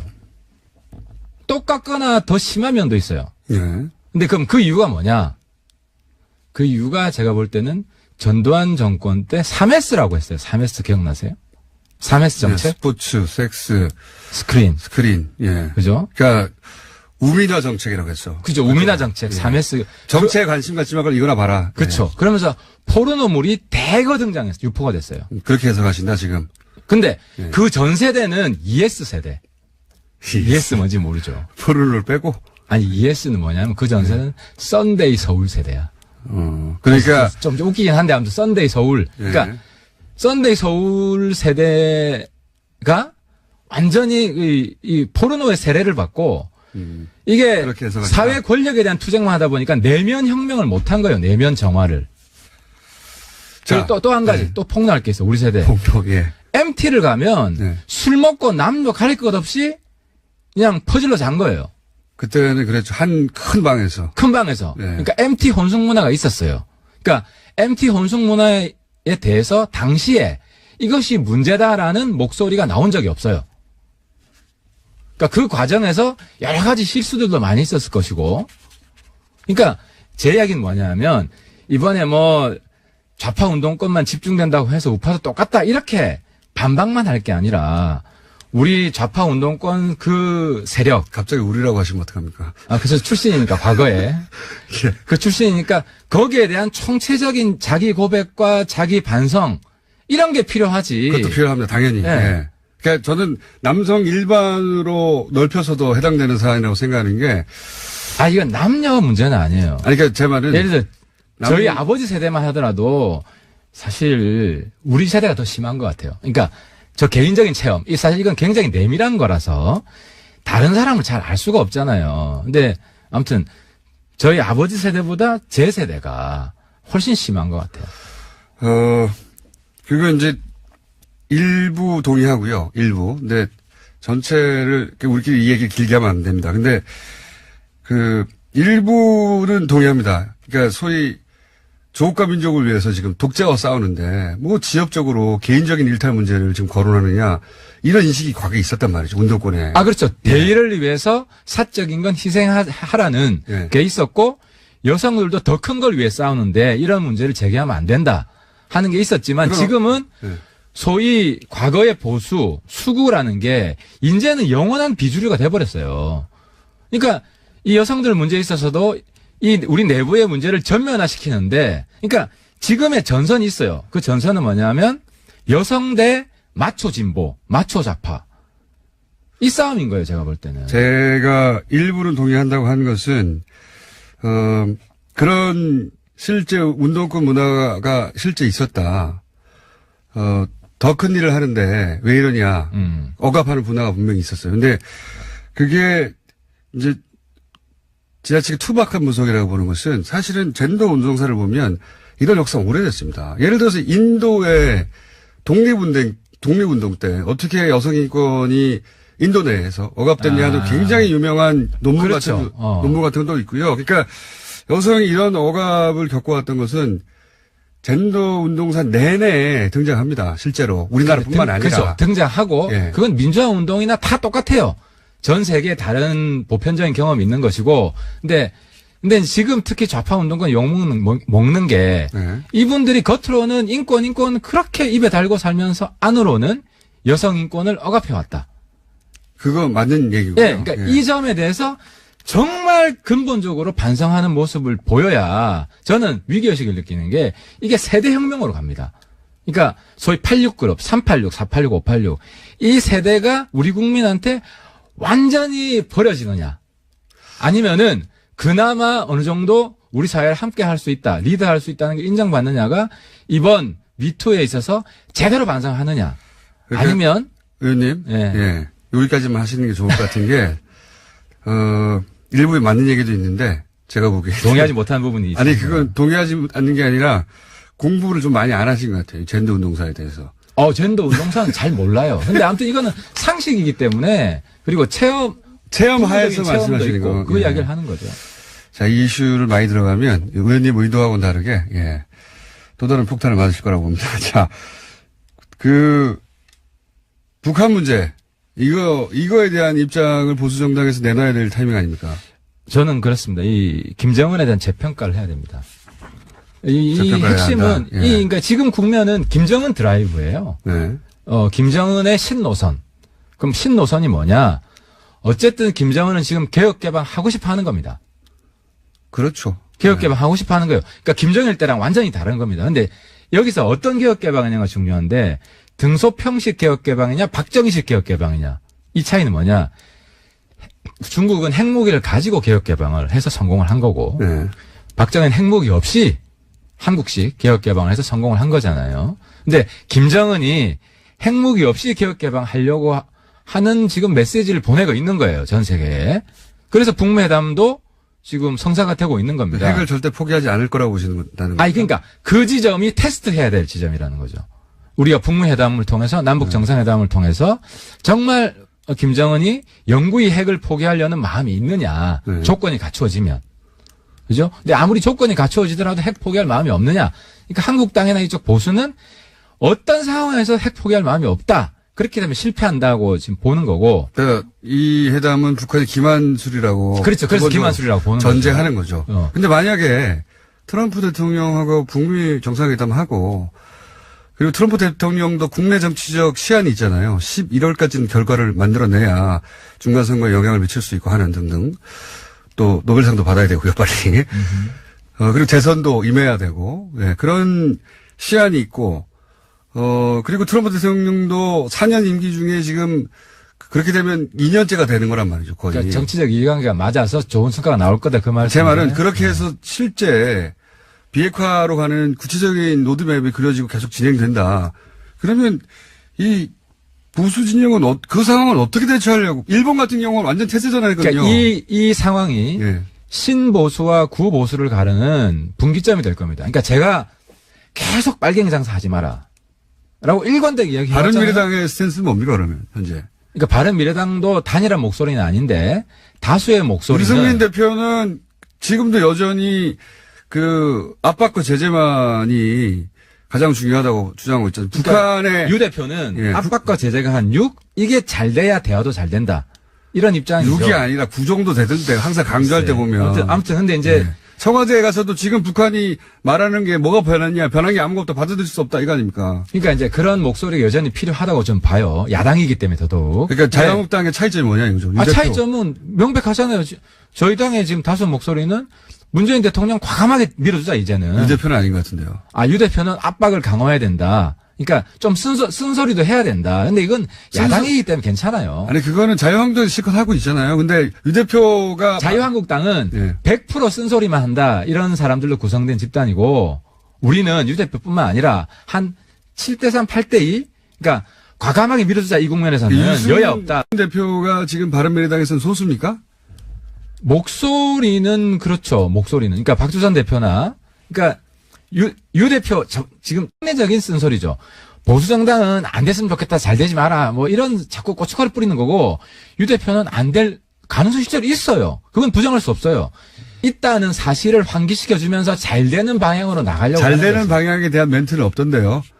그런 마음이 있죠. 이게 신보수와 구보수 완전한 차이점이에요. 그러면 말해야 알죠. 말도 하죠. 잘 됐으면 좋겠다는 말이 있고 그래서 걱정돼서 계속 해주는 이야기라고 받아들이시죠. 다른 건 모르겠는데 유 대표가 합리적인 발언도 많이 했고 다른 사안에 대해서. 근데 대북 문제에 있어서만은 거의 자유한국당과 차이가 없지 않습니까? 현재까지는 공개적으로 한 발언만을 기준으로 그러니까 그 하자면 차이를 어디서 찾아야 됩니까? 아니 하태경 의원은 예를 들어서 하태경 이거예요. 의원은 자유한국당과 큰 차이가 있어요. 예. 유 대표는 예. 지난번에 김영철 방남했을 때 저지하려고 통일대결로 그런 쇼를 벌이잖아요. 그죠? 근데 우리는 어쨌든 방남한 거니까 일단 잘 진행하라고 하면서 아주 간접적으로 불만을 표시하는 거예요. 그러니까 이 자체에 고춧가루 뿌리고 싶진 않은 거예요. 이 근본적인 차이가 있는 거예요. 그러니까 그 차이를 국민들은 알고 있는 거죠. 아직은 전달이 잘 안 되는 것 같습니다. 물론 약한 왜냐면 면은 있을 거예요. 유승민 대표가 얼굴인데 유승민 대표의 가장 최근에 청와대 워딩 같은 경우도 지금 대북 특사가 가져온 예를 들어서 뭐 한미 훈련을 그냥 받아들이겠다든가 비핵화도 조건에 따라 가능하다든가 굉장히 전향적인 태도인데 북한이. 예, 적어도 지금까지하고는 다른 공개적으로는 대단히 전향적인 태도인데 그 정도는 전향적인 태도 자체 저도 그래요. 솔직히 예. 속을 수도 있다고 생각해요. 아니 뭐 아, 그건 근데 이제 문제는 한국당의 입장은 속을 건 말로 하냐 하지 마라. 그러니까 트럼프랑 북미 회담도 한국당은 좌초시키고 싶은 마음이 강해요. 근데 유승민 대표도 아니 유 대표는 예. 북미 회담을 저걸 막아야 된다고 생각지는 않아요. 근데 북미 회담에서 함정이 있을 수 있으니까 조심해라. 그거는 말 안 해줘도 다 생각합니다. 아니 그러니까 회담을 성사시키는데 무게를 두는 것이고 유 대표는 한국당은 어쨌든 좌초시키려고 하는 것이고 이게 근본적으로 다르죠. 자유한국당의 스탠스는 잘 알겠으니까 제가 여기서 궁금한 건 바른미래당의 차이점인데 적어도 우리 유승민 종합적인- 대표가 북한의 태도는 이건 받아들일 수 이렇게 없다. 총정리. 예. 우리는 회담이 성사돼야 되고 예. 좋은 결과가 나와야 되는데 그건 유승민 대표 입으로 들어야 돼. 아니 나와야 되는데 유 대표는 그 안에 이런 함정을 조심해라라는 걸 많이 부각시키고 있는 것이고 박주선 대표나 저는 이걸 도와주자 잘 되게 이런 쪽을 강조하기 때문에 이게 사실 균형된 야당의 입장이라고 봐야 되죠. 아니 유승민 대표의 입장은 자유한국당이 실컷 하고 있으니까 유승민 대표가 이제 바른미래당을 상징하고 있으니 유승민 대표가 차이나는 입장을 보고 싶은데 차이가 잘 안 느껴져서 말씀드린 그러니까 거고요. 당 전체 입장을 보시면 되고 당 전체 입장. 우리가 그러면 또 민평당하고 똑같잖아. 우리가 그냥 화끈하게 도와주자 하태경 노선을 가면 민평당하고 똑같아요. 민주당하고 똑같고. 그러니까 거기 사람들 절반 있잖아요. 거기 또. 그러니까 이게 균형되게 섞여 있고 사실 문 대통령도 이런 쓴소리에 귀를 기울여야 됩니다. 이거 막 악의적인 거고 한국당은 이건 정말 잘 되게 하고 싶은 제 마음에서 생각에는 그런 걱정 말씀 안 하셔도 다 걱정하고 있습니다.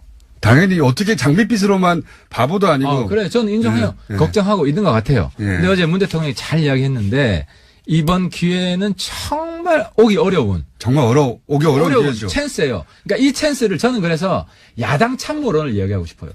이제 남북 북미 하는데 야당도 이 점에 있어서는 문 대통령의 참모라고 생각하고 언제 도와줬다고 천마하고 싶다. 아니 지금 보면 다르지. 그러니까 그 전에는 야당은 원래 쓴소리 하는 데예요. 하지만 그건 맞아요. 쓴소리 하는 데인데 지금은 그 경기 일정이 잡혔잖아. 대진표가 나왔어요. 그러니까 우리 축구 대표팀이 가서 싸워야 돼. 아니 그래서 그렇게 하려고 청와대에 초청했더니 안 된다는 말만 시켜 하고 갔잖아요. 안에서는 또 쓴소리하는 사람도 있어야지.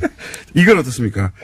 거의 이제 얘기는 서로 이게 된 것 같고 안철수 전 대표 얘기만으로 마무리하고 요새 뉴스가 갑자기 또 나와서 당무 복귀가 안 되고 서울시장 출마 여부에 대해 결정이 늦어지고 그러면서 거꾸로 유승민 대표 경기도지사 출마하라고 나오고 이러면서 약간 혼선이 있는 것 같아요. 어떻게 정리되고 있습니까? 그러니까 당내의 목소리가 지금 네. 두 가지 흐름이 있습니다. 이제 안 대표 단독 출경론, 네.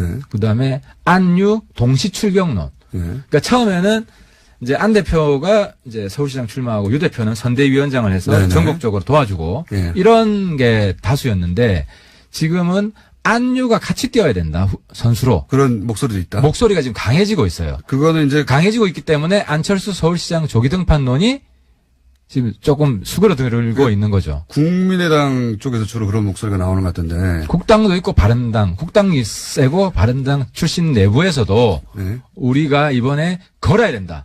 왜냐하면 한국당 소멸론이잖아요. 제가 주창한 한국당 소멸시켜야 된다 이번에. 그리고 야당 교체해야 된다. 그러면 우리가 가지고 있는 대표 역량들이 총출동해야 된다. 이제 이런 이야기가 힘을 얻고 있기 때문에 안 대표하고 조율할 것이 상대적으로 많아지고 있는 거죠. 그래서 유승민 대표하고 안철수 전 대표하고 이렇게 뭐랄까요? 약간의 갈등설 같은 것도 나오던데. 그 경쟁하고 협력하는 구도죠. 갈등설은 아니고 네. 갈등설은 아니고 아무튼 큰 흐름에서 아까 요 내부 조율 네. 조금의 갈등은 있죠. 근데 이제 토론으로 우리가 네. 다 극복을 해왔어요. 알겠습니다. 이견이 왜 없겠습니까? 아니, 네. 그 얘기 다음 주에 좀 더. 하태하태가 중재를 잘하고 있기 때문에 네, 알겠습니다. 예. 잘 넘어가고 있습니다. 바른미래당 대변인 성명 낼 때는 꼭 확인하고 본 방송을 보고 하시는 게 좋겠다. 언급을 하지 마세요. 아니 언급을 왜 안 합니까? 또 올바른 이야기인데. 예. 닥치고 계시는 게 제일 좋아 지금은. 그거를 거꾸로 갖다가 자기들한테 유리하게 외국에서 쓰는 게 공작인 거죠. 그러지 말라고 좀 전해주십시오. 자, 오늘 여러 가지 얘기했습니다. 하태경 최고위원이었습니다. 감사합니다. 예, 감사합니다.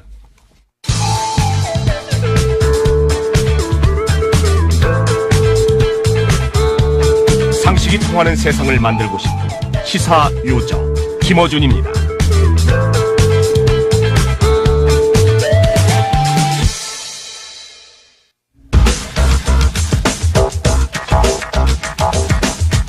자, 오늘은 화요일 날 등장하신 원정우 씨. 네, 안녕하세요. 네, 과학 이야기입니다. 예, 노회찬 의원님 뒤를 피하려고. 노회찬 의원 처음 오실 때부터 굉장히 반발을 했던 기억이 아마 나실 텐데. 네, 어떡하란 말이야, 나보고. 그러니까 큰 소리로 막 제가 소리를 질렀는데. 아니, 노회찬 의원이 재밌는 거 빵빵 터뜨리고 하면 나보고 어떡하란 말이야. 그렇습니다. 지금 보니까 하태경 의원님 계신데. 하태경 의원님이 조금 만만해요. 노회찬 의원님보다. 아니, 하태경 의원도 정신없이 속사포로 써야 되는 분이라. 네. 예. 시간을 많이 잡아먹으시네요. 때로는 문자 폭탄 세계 신기록도 세우고 그래서 만만한 분은 아닙니다, 절대. 자. 네. 오늘 주제는 뭡니까? 오늘 비과학 찾기 좀 안 하고 그만. 좀 계속 하다 보면 소비자 고발 같잖아요. 네, 잠시 멈추고. 우주 뉴스가 굉장히 많습니다, 요즘.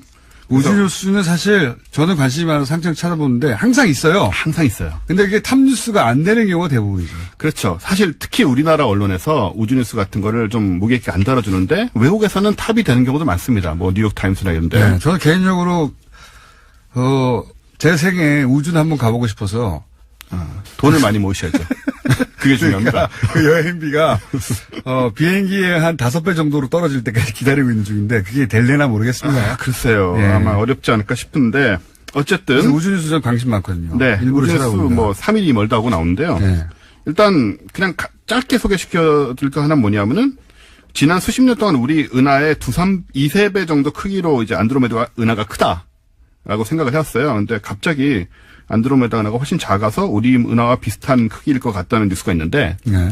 이거는 천문학에서 굉장히 중요하고 우리한테는 전혀 안 중요한 뉴스의 그렇죠. 전형이죠. 예, 우리가 앞으로 1000년 이내에는 거기 못 갈 것 같아요.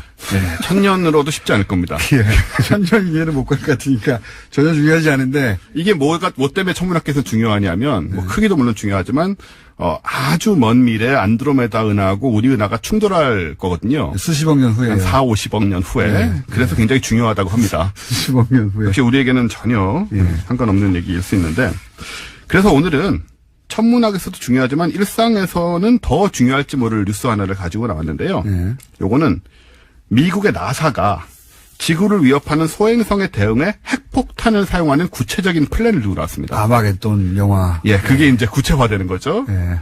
여기에 나사만 그랬으면은 모르겠는데 미국의 국가 핵 안보국이 있거든요. 실제 핵을 쥐고 있는 NNSA라고 하는데 여기랑 같이 이제 콜라보를 한 저는 거라. 이거는 돈 문제하고도 연결됐다고 봐요.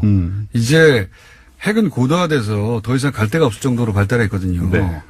이거 이제 돈 뽑을 데가 없어요. 그래서 핵을 우주로 쏘는 계획에 착수한 게 아닐까. 뭐 이렇게 여러 가지 생각이 있겠죠. 어쨌든 저는 일단 뭐 과학적인 얘기만 좀 드리면 네. 일단 소행성 충돌이 생각보다 많이 일어나잖아요. 태양계 안에서. 그렇죠. 뭐 혜성이 목성에 충돌한 적도 있고 화성에도 지금 굉장히 큰 충돌 자국 남아 있고요. 지구에도 뭐 충돌 흔적은 많고요. 예. 뭐 제일 유명한 게 1900년대 초에 1905년이었던가 그 러시아의 퉁구스카. 떨어진 거. 예. 예. 퉁구스카 요게 지름 50m짜리가 떨어진 거거든요. 예. 그게 작은 겁니다, 사실. 그 일대가 근데 땅에 떨어진 게 아니라 공중에서 공중 폭발했다라는 얘기가 정설이죠. 그렇죠. 그런데 이게 어느 정도 규모였느냐? 그 일대라고 하지만 주변에 나무 8천만 그루가 불타버리거나 쓰러졌고. 그 지구가 아닌 모습으로 남아있죠, 완전히. 예, 지금도 이제 그 상태로 남아있죠. 그리고 450km 떨어진 곳에 열차가 전복됐어요. 예. 근데 50m짜리만 떨어져도 이런 일이 벌어지는 거죠. 50m짜리였는데. 요게 지금 시베리아 한가운데여서 인명피해가 없었습니다, 놀랍게도. 예. 근데 이게 유럽이나 아니면 심지어 동남쪽에 조금만 비껴갔어도 한반도 전체가 괴멸될 수 있는 위력이었던 거죠. 450km니까요. 그러니까요. 예. 예. 만약에 서울 한복판에 떨어졌으면 남북한이 그냥 핵폭탄이 문제가 아니라 그렇죠. 예. 서울은 사라지는 거고요. 완전히. 사라지는 거죠. 예. 그리고 한반도에 있는 인구 대부분이 죽거나 크게 다쳤겠죠. 네, 그렇습니다. 근데 이런 소행성이 지금 지구 주변에 다니는 것만도 몇만 개씩 되기 때문에 이거를 대비를 안 할 수가 없다. 이제 이런 취지죠. 근데 아까 아마겟돈 얘기하셨듯이 아마겟돈 영화에서는 지름이 1200km짜리가 날라왔습니다. 별이에요, 별. 거의. 별이에요, 그냥 소행성이 아니고. 그래가지고 이제 이거를 18일 전에 발견해요, 충돌. 예. 이 부분에 대해서 이제 천문학자와 천문 관측 기관들의 어떤 태만함 이런 부분이 굉장히 우리가 우려되는 상황인데 실제로는 예, 이렇게 발견하면 아무것도 할 수 없죠. 예. 그래가지고 이제 브루스 윌리스를 중심으로 하는 시추공들이 핵폭탄을 가져가서 이제 땅 파가지고 터뜨리잖아요. 맞습니다. 예. 이런 식으로는 우리가 할 수 없고 디테일은 차이가 있고요. 그래서 이번에 나온 거는 미션의 공식 명칭이 긴급한 상황에서 초고속 소행성의 위험을 줄이기 위한 미션이라고 영어로는 이걸 줄이면 해머가 됩니다. HAMMER 망치. 일부러 그렇게 만들었을 거예요. 예. 이 미국 과학자들은 어떻게든 이렇게 만드는 게 혈안이 돼 있거든요. 그러니까요. 줄였을 때 기억하기 쉽도록. 연구만큼이나 중요하게 생각하는 것 같아요. 이게 막 맨날 그래가지고 여러 가지 버전 만들잖아요. 네, 굉장히 다양한 이런 이름을 만드는데 이게 이제 구체적인 타겟을 생각하면서 만든 미션입니다. 근데 우주에 쏘야 되는 거 아닙니까? 이렇게 되면. 우주에 쏴야 되는 거죠. 네. 1999년에 이제 소행성 베뉴라는 게 발견이 되는데 얘가 지름이 한 500m 정도니까 네. 그렇게 작지 않습니다. 네. 무게는 1억 4천만 톤. 네. 그러니까 이런 애가 떨어지면 뭐 퉁구스타 소행성의 뭐 지름으로 10배가 되기 때문에 만약에 부딪히면 공룡을 멀쩡시켰다고 하는 정도가 킬로미터 단위였거든요. 걔가 기껏해야 10km, 15km. 그러니까 그때 전지구적 생명체 멸종. 그 99%가 네. 죽는 그런 6,500만 년 전이었죠. 그런 일이 뭐 얘가 부딪히는 얘기는 아니고요. 네. 얘를 이제 기준으로 해서 연구를 하는데 아무튼 이 정도가 떨어지고 이 정도를 폭파시키는 그런 이제 플랜을 지금 세우기 시작을 한 겁니다. 네. 돈이 많이 들어가겠네요. 많이 들어가겠죠. 좋겠네요. 일단 예산이 우리 저 천문학자들도 얘기를 하지만 예. 이 뭔가 이 프로젝트들이 만들어져서 예산을 따는 게 굉장히 중요합니다. 그러니까요. 예. 예, 특히 이제 나사 같은 경우, 미국 같은 경우에는 왜 옛날에 아폴로 같은 거 이제 없어질 때도 그 다 직업을 잃을 수 있기 때문에 다른 걸 빨리 연구를 해가지고 뭔가 돈이 들어오는 부분을 개발을 하고 이제 굉장히 현실성으로 굉장히 중요한데. 네. 이게 근데 과학적으로는 가능하다는 거 아닙니까? 가능하다는 거죠. 예. 지금 계획은 뭐냐면 만약에 우주선을 쏴서 개를 부딪혀가지고 이 코스를 바꿀 수 있으면 좋고. 우주선을 쏴서 부딪힌 적은 있죠, 소규모로. 예. 이미. 예. 뭐 소행성에 부딪힌 네. 적도 있고. 근데 그건 이제 너무 작은 거니까. 예.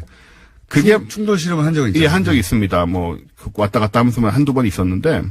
그런데 요게 우주선 충돌 정도는 움직이지 않을 경우에는 거기 우주선에 달고 간 이제 핵폭탄을 쏘겠다. 이런 계획이에요.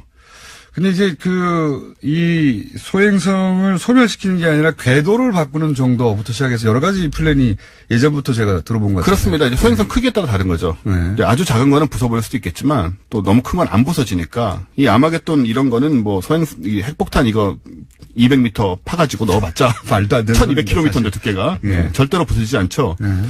아무튼 이제 이런 거를 다 감안을 해서 이제 계산을 해가지고 대응을 하겠다 이런 게 지금 공식화됐다는 점이 과학계에서 근데 저도 SF가 아니고 이게 몇 년 전부터 나온 얘기잖아요. 네. 그때 이제 우려가 예를 들어서 1kg짜리였다. 핵폭탄 터뜨렸더니 50m짜리로 다 파편이 그 만들어졌어. 우려가 있습니다. 그래서 한 군데에 떨어진 거에 지구 전체 산탄총으로 이제 비 오듯이 떨어져서 다 죽게 생기는 거 아니냐 이런 얘기도 있었어요. 그런 우려가 있는데 사실 예. 이제 그런 것들까지 계산해낼 수 있다는 자신감이 생긴 게 아니냐. 그러니까 저 구체적인 미션이 지금 준비가 된 것 같아요. 진공 상태니까 예측은 더 쉽긴 하겠네요. 아무래도 그렇죠. 네. 변수가 적으니까. 바람도 안 불고 하니까. 사실 작은 소행성은 흰 페인트만 발라도 궤도를 바꿀 수가 있다고 하거든요. 아, 그 정도 힘만으로. 예, 이게 무슨 얘기냐면 MIT에 재학 중이던 우리나라 학생이 낸 아이디어였어요. 몇 년 전에. 태양빛을 받아서 뭐 그쪽이 녹으니까 녹는다기보다는 반사하니까 광압이란 게 있는데요. 광압. 예. 그러니까 광압. 우주 공간에서는 마찰이 없으니까 햇빛만 좀 잘 받아도 조금 밀립니다. 놀랍게도. 그런 이야기. 예, 요런 걸 가지고 또 이제 좀 움직일 수 있다. 물론 녹는 효과도 있습니다. 네. 여러 가지 효과를 가지고 이제 일단 궤도만 바꾸면 되는 거니까 조금만.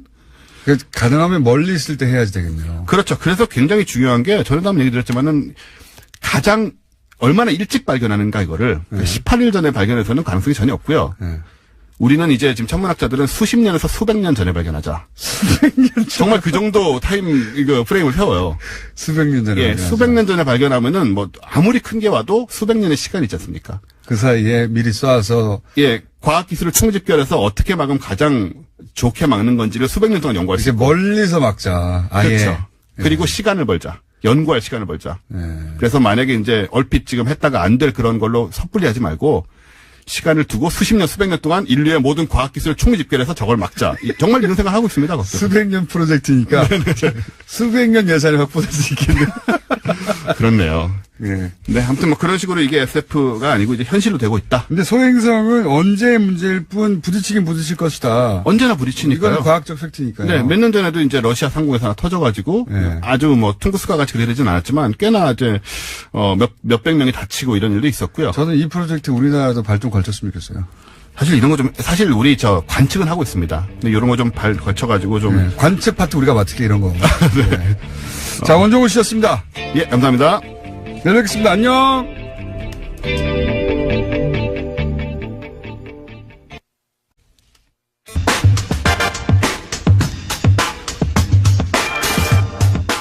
이명박 정부 시절 군, 국정원에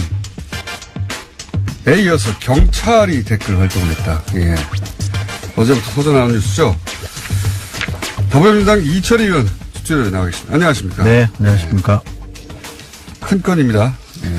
사실 이게 굉장히 큰 사건인데. 굉장히 큰 사건이죠. 네, 사건의 무게만큼 보도가 크게는 안 되고 있는 것 같아요. 예, 요즘은 시간 관련된 보도가 많이 되고 네, 시간 다른 관련- 뉴스가 많아서. 예, 그래서 이게 보도가 안 되고 있는데 그래서 저희가 굳이 또 따로 시간을 마련해서 어제도 한번 다뤘는데 네.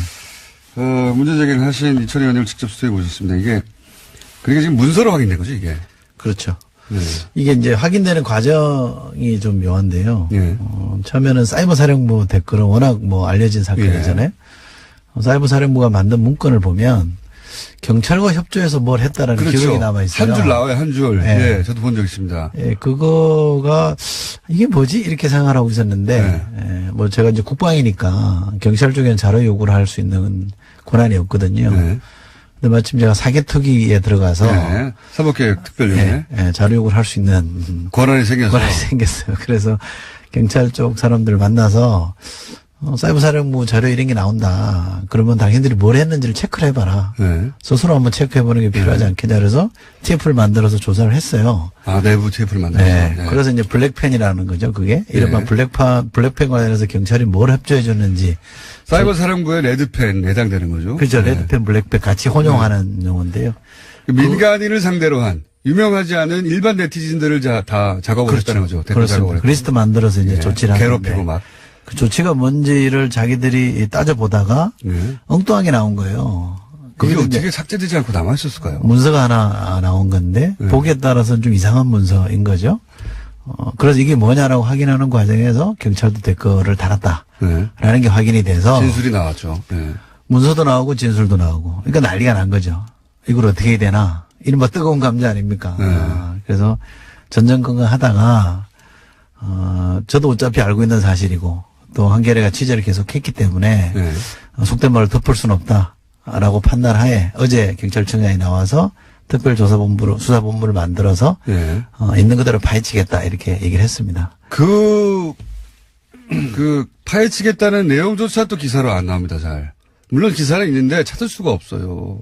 다. 그렇죠. 순위에 많이 밀려있죠. 포탈이 다른 걸로 잡혀 있기 때문에 이거 굉장히 큰 뉴스거든요. 지금 문건 내용에 따르면은 경찰은 한 1,800, 1,900명 정도 다 동원이 되고 보안 관련된 그리고 이제 문서에 따르면은 그 보수단체 한 7만 명 정도 동원해 어마어마한 규모 아닙니까 이게 국정원보다도 국정원은 한 20, 30배 되는 거 아닙니까 숫자만 따져도 그 숫자는 제일 여기가 큽니다.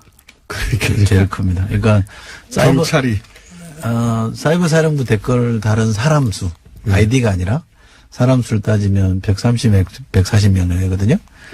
기무사에서 댓글 작업한 사람들을 연인으로 따지니까 한 500명 가까이 돼요. 훨씬 크죠. 근데 여기는 지금 숫자가 경찰 숫자만 따져도 그 2,000명이 육박하는 거고 나머지 지금 말씀하신 대로 이른바 인터넷 보수단체라고 그대들이 표현하는 것에 의하면 7만 명이 넘잖아요. 그럼 8만 명 가까이 되는 거라 규모가 제일 크죠. 근데 실제로 그 당시에 여기 수사대장 하셨던 분은 계획만 그랬지 실제 동원은 안 했다 이렇게 얘기하고 있습니다. 그렇게 얘기하겠죠. 네. 자기 혼자 있답니까? 7만 명이 다 동원되지 않았을지는 또 모르겠습니다만 적어도 그런 계획을 세웠던 것이고 그 일부는 실행이 됐으니까 여기서 실제 그런 일이 있었다고 손들고 나온 거 아닙니까? 일부가. 이 보수단체를 움직이는 거는요, 기무사 문건에도 나옵니다. 네. 기무사도 내부 문건, 재보궐선거 개입하거나 정치 관련 조언을 대통령이나 장관에게 할 때 보면, 외곽단체라고 해서 이제 그렇죠, 보수단체에 동원하는 것이 아주 구체적으로 나옵니다. 또 이 대학생단체 동원하는 얘기도 나오고 그래서 네. 경찰만 그런 건 아니에요. 사실은 이명박 정부, 박근혜 정부 때는 이런 보수단체를 어떻게 활용할 거냐라는 게 정권 차원에서는 굉장히 중요한 하나의 어젠다였던 것 같아요. 보수단체도 아닌 거죠. 이게 리스트를 보면 좀 그렇죠. 네, 이게 보수단체가 아니라 그냥 프락치 그룹이었던 거예요. 기본적으로. 예. 용팔이 그룹이었다고 봐야 되는 거죠. 그중에 실제 보수적 가치를 표명하는 곳이구나 생각해서 참여하신 분도 있겠죠. 네. 근데 애초에 만들어지고 운영되는 목적 자체가 그게 아니었던 게 여실히 드러나는 거 아닙니까? 네, 그렇죠. 아니, 보수단체가 경찰에 와서 댓글 달라고 해서 답니까? 그게 말도 안 되는 건데. 근데 이게 이제 조금 이면을 들여다보면 만약에 우리가 보수단체를 동원한다 그러면 그게 계획상 동원이든 뭐든 간에 실행에 옮기려면 공짜로는 안 되잖아요. 경찰에 무슨 돈이 있습니까? 안 돼요. 그러니까요. 이게 또 풀려야 될 미스터리. 그렇죠. 만약에 동원했다면 예. 어떤 수단을 동원해서 만약에 했느냐. 그게 만약에 돈이라면 그 돈은 어디서 나왔느냐. 이런 게 또 따져야 됩니다. 국정원도 처음에는 이제 그 일부의 일탈 정도로 덮으려고 몇 년을 노력했고요. 네. 그죠? 경찰도 이게 처음 나온 만큼 이게 이제 그 경찰 전반의 불신으로 이어지면 안 된다고 생각해서 검경 수사권 문제도 있고 틀림없이 최대한 축소하려고 할 텐데 그렇지 않습니까? 지금은 이제 반대로 생각할 수도 있습니다. 왜냐하면 경찰은 사실은 수건 사업인 검경 수사권 조정을 해서 권한을 확보하는 거잖아요. 또 국정원에서 지금 대공사권을 넘기겠다라고 하고 있잖아요. 그러니까 경찰은 상당히 지금과 다른 조직으로 성장할 수 있는 계기이기 때문에 과거사에 발목 잡히고 싶지 않은 거예요. 이제 걱정하시는 것처럼 축살 우려도 있고 아니면 있는 그대로 드러내서 저희가 이렇게 자정을 하니 이제는 믿고 맡기십시오 이럴 수도 있거든요. 한 번 길을 잘못 들었으면 다 끝장납니다.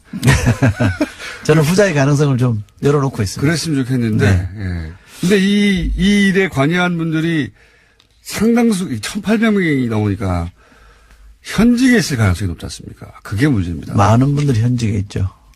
게다가 그분들이 예를 들면 사이버 수사대. 안녕하세요. 김어준입니다. 2012년 이명박 정부 말기에 파이시티 사건이라는 게 있었습니다. 대규모 사업 시행권을 두고 로비 과정에서 MB 측근들이 연루됐던 사건인데요. 당시 시행사 대표 이정배 씨로부터 이팔성 의료은행 금융지주 회장과 최시중, 박영준 전 차관 등 MB 최측근들에게 뇌물이 제공됐고 이명박 전 대통령 역시 연루됐을 정황이 있었음에도 사건은 최시중, 박영준 선에서 마무리됐었죠. 그런데 어제 KBS가 단독 보도한 바에 따르면 수감 중인 이정배 씨가 새로운 사실을 털어놨습니다. 로비 당시 이명박 전 대통령을 직접 만났다는 구체적 일시와 장소를 제시한 겁니다. 이 파이시티 사건 때 그 등장인물들이 고스란히 다시 한번 등장하는 사건이 추후에 있습니다. 우리은행이 이정배 씨와 그 동업자에게 5천억대 투자를 하고 그리고 최소 3천억 이상이 어디론가 증발해버린 중국 화푸빌딩 투자건입니다. 3천억 이상이 사라진 사건입니다. 이명박 전 대통령이 오늘 수요일 100억대 뇌물수수 혐의로 포토라인에 서게 되죠. 하지만 거대한 규모의 권력형 비리는 아직 단 한 건도 밝혀지지 않았습니다. 이 권력형 비리 사건들 다 밝혀내야 합니다. 국가를 수익 모델로 삼은 권력의 채우는 어떻게 되는지 앞으로 역사에 기록해 둬야 하는 거죠. 그래서 포토라인은 단지 시작에 불과할 뿐이다. 김어준 생각이었습니다.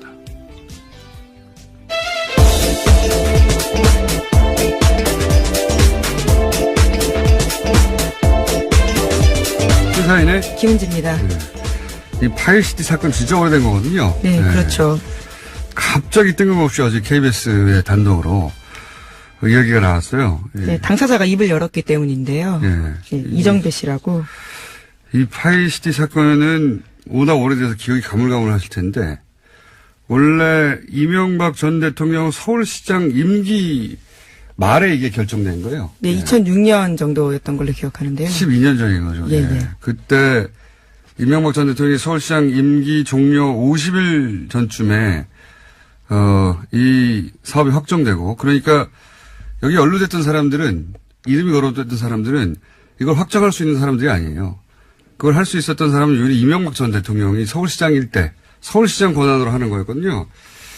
그래서 당연히 이명박 전 대통령까지 그 로비가 이루어졌어야 이게 말이 되는 건데 근데 이 사건이 불거진 건 또 이명박 전 대통령 때입니다. 네, 그렇죠. 예. 임기 시절인데요. 이명박 서울시장 시절에 벌어진 일이 이명박 대통령 때 불거져서 당시 이제 그 최시중 전 방통위원장 박영준 전 차관까지는 갔는데 왜냐하면 진술이 있으니까요. 네, 실제로 실형을 살았습니다. 2년 6개월형을 선고받았었는데요. 그런데 그때 사건이 그 정도에서 덮였어요. 현직 대통령이기도 했고. 그리고 다시 이제 이정배 씨 진술이 지금 6년이 지나서 그로부터 이정배 씨 본인도 이 사건으로 이제 10년형인가요 받았어요 거의. 그래서 지금 현재 감옥에 있는데 여기서 주목할 것은 이명박 전 대통령을 직접 만났다 당시에 돈 줄 때. 그리고 그 등장했던 이름 중에 이팔성 우리은행 예, 금융지주 회장이 있습니다. 이분도 지금 현재는 22억을 이명박 전 대통령이 줬다고 해서. 네, 그렇죠. 문건이 나와서요. 그 관련된 비망록도 있다라고 합니다. 그런데 이분이 최근에 저희 뉴스용장에 다시 한번 등장했었거든요. 지난주에. 예, 중국의 건물 투자건인데 그게 규모가 5천억 되고 최소 3천억이 사라졌어요. 예. 지금 이명박 전 대통령이 100억대 혐의로 포토라인에 있었는데 요거 한 건만 해도 3천억 대입니다. 예. 진짜 큰 사건 아니 손도 못 대고 있는 거죠. 손도. 그리고 뭐 자원외교 4대강 뭐 방산비 이런 건 아예 등장 안 했잖아요. 이거 조단이고 다 세금이거든요. 꼭 이 모든 사안을 수사를 해야 한다. 예, 하나하나씩. 그래서 세금 그렇게 빼먹으면 큰일 난다는 거 기록해줘야죠. 네, 우선 내일 시작합니다. 자, 그건 그렇고요. 첫 번째 뉴스는요. 네, 트럼프 행정부의 주요 인사들이 북미 정상회담 추진을 지원하는 발언을 내놓고 있습니다. 회담 성사와 관련한 전제 조건 논란을 차단하고 있는 건데요. 마이크 폼페이오 CIA 국장은 대화를 위한 추가 조건은 없다라고요. 폭스뉴스와 인터뷰에서 분명하게 밝혔습니다. 이게 이제 북한 쪽에서 미사일 실험을 하지 않겠다. 그다음에 한미 군사 훈련은 계속해라. 그리고 이제 비핵화 할 수 있다. 요 세 가지를 메시지를 전했잖아요. 또 그 외에도 특별 메시지도 있다고 했는데 그건 뭐 언론에 보도가 안 되고 있고 뭔가 특별 메시지가 같겠죠. 저는 주한 미군 주둔에 관한 문제가 또 아닐까 아예. 주한 미군 주둔 문제는 단순히 뭐 진보 보수의 문제가 아니라 미국의 입장에서 보면 거대한 이권의 문제이기도 하거든요. 예. 무기를 팔아야 되잖아요. 우리나라에. 그래서 미국 입장에서 이렇게 북미 평화 협정을 맺으면 아니 이제 위협이 사라졌는데 주한미군 주둔의 필요가 사라지는 거 아니냐. 그 논리적으로 고민이 될 텐데 북한이 그런 고민을 하지 마라. 계속 주둔해라. 저는 개인적으로 그런 메시지가 있었어요. 그러면은 이 돈의 관점에서 보면 트럼프 대통령은 나이스거든요. 군산복합체들도 나이스고.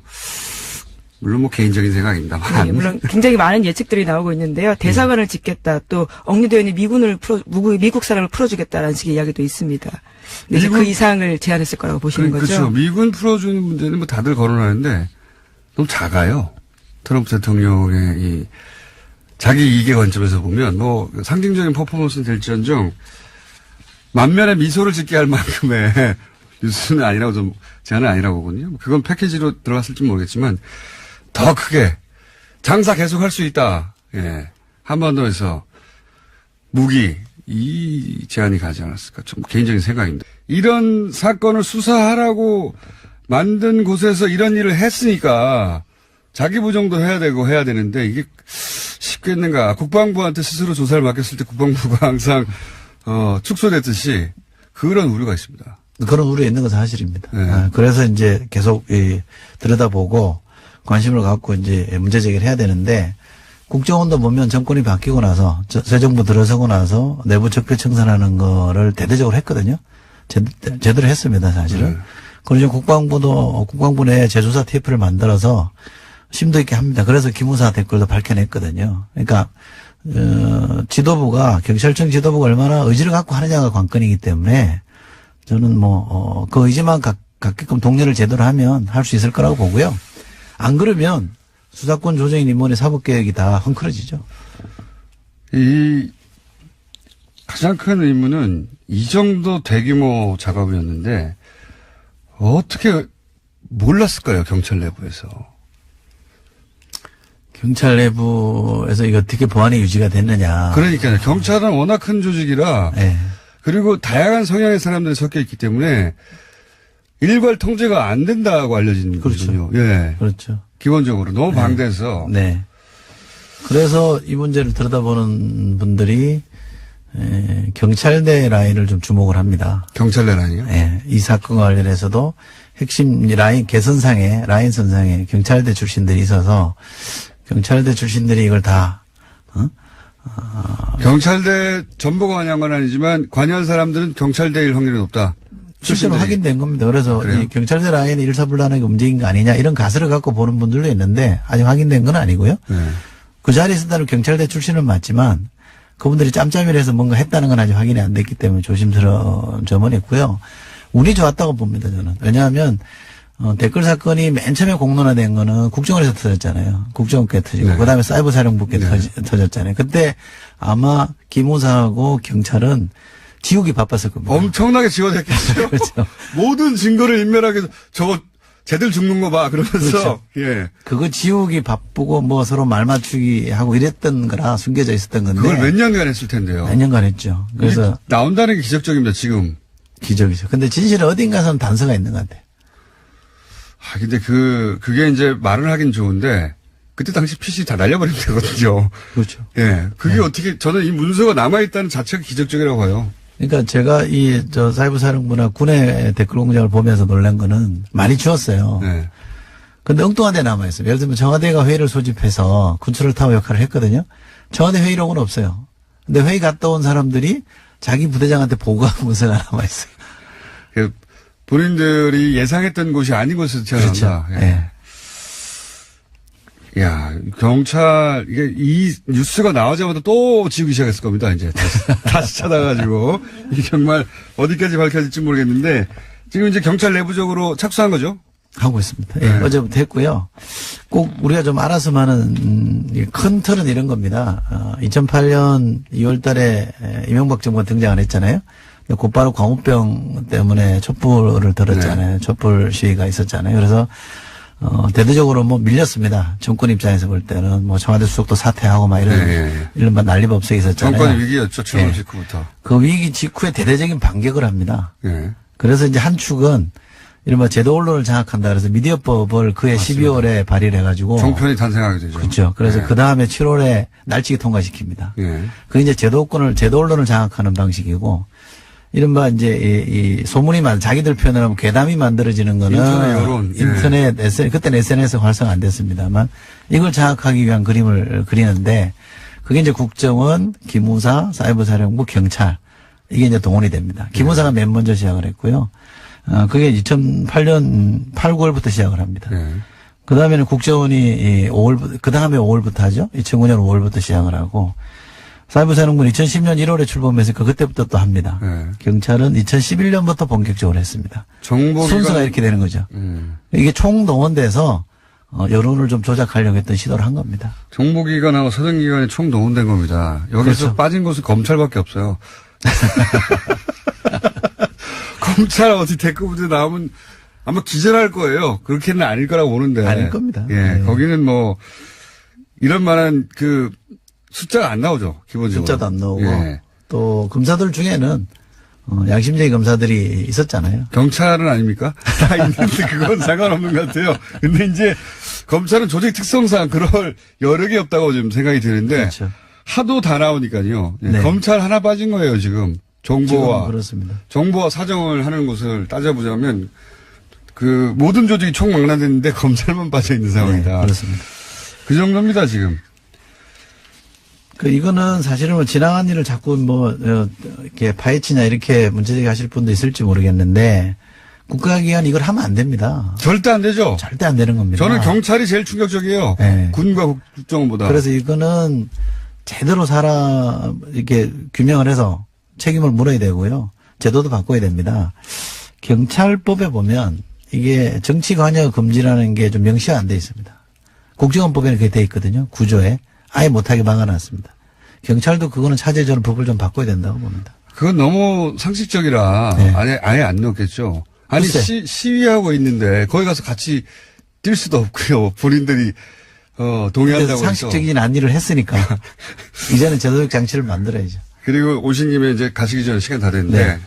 한 가지 부탁드릴 것은 당시에 사이버 수사 경찰의 사이버 수사대가 이 일의 주축이었다면 그때 당시 이 시점 2011년 10년 12년 사이에 벌어졌던 그 선관위 디도스 사건이라든가 농협 해킹 사건들도 이상한 결말을 맞이하였지 않습니까? 당시에 농협은 쓸데없이 북한이 해킹을 했다는 거 아닙니까? 네. 예. 그리고 당시 그 선관위 디도스도 말단 직원들 몇 명이 했다는 거 아닙니까? 그거 다시 들여다봐야 된다.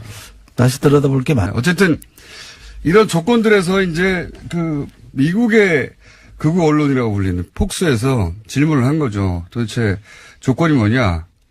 전제 조건이 있느냐? 근데 이제 이 이상의 전제 조건은 없다고 그런 거죠? 네, 그렇게 밝힌 거고요. 뿐만 아니라 다른 강요들도 이야기를 했습니다.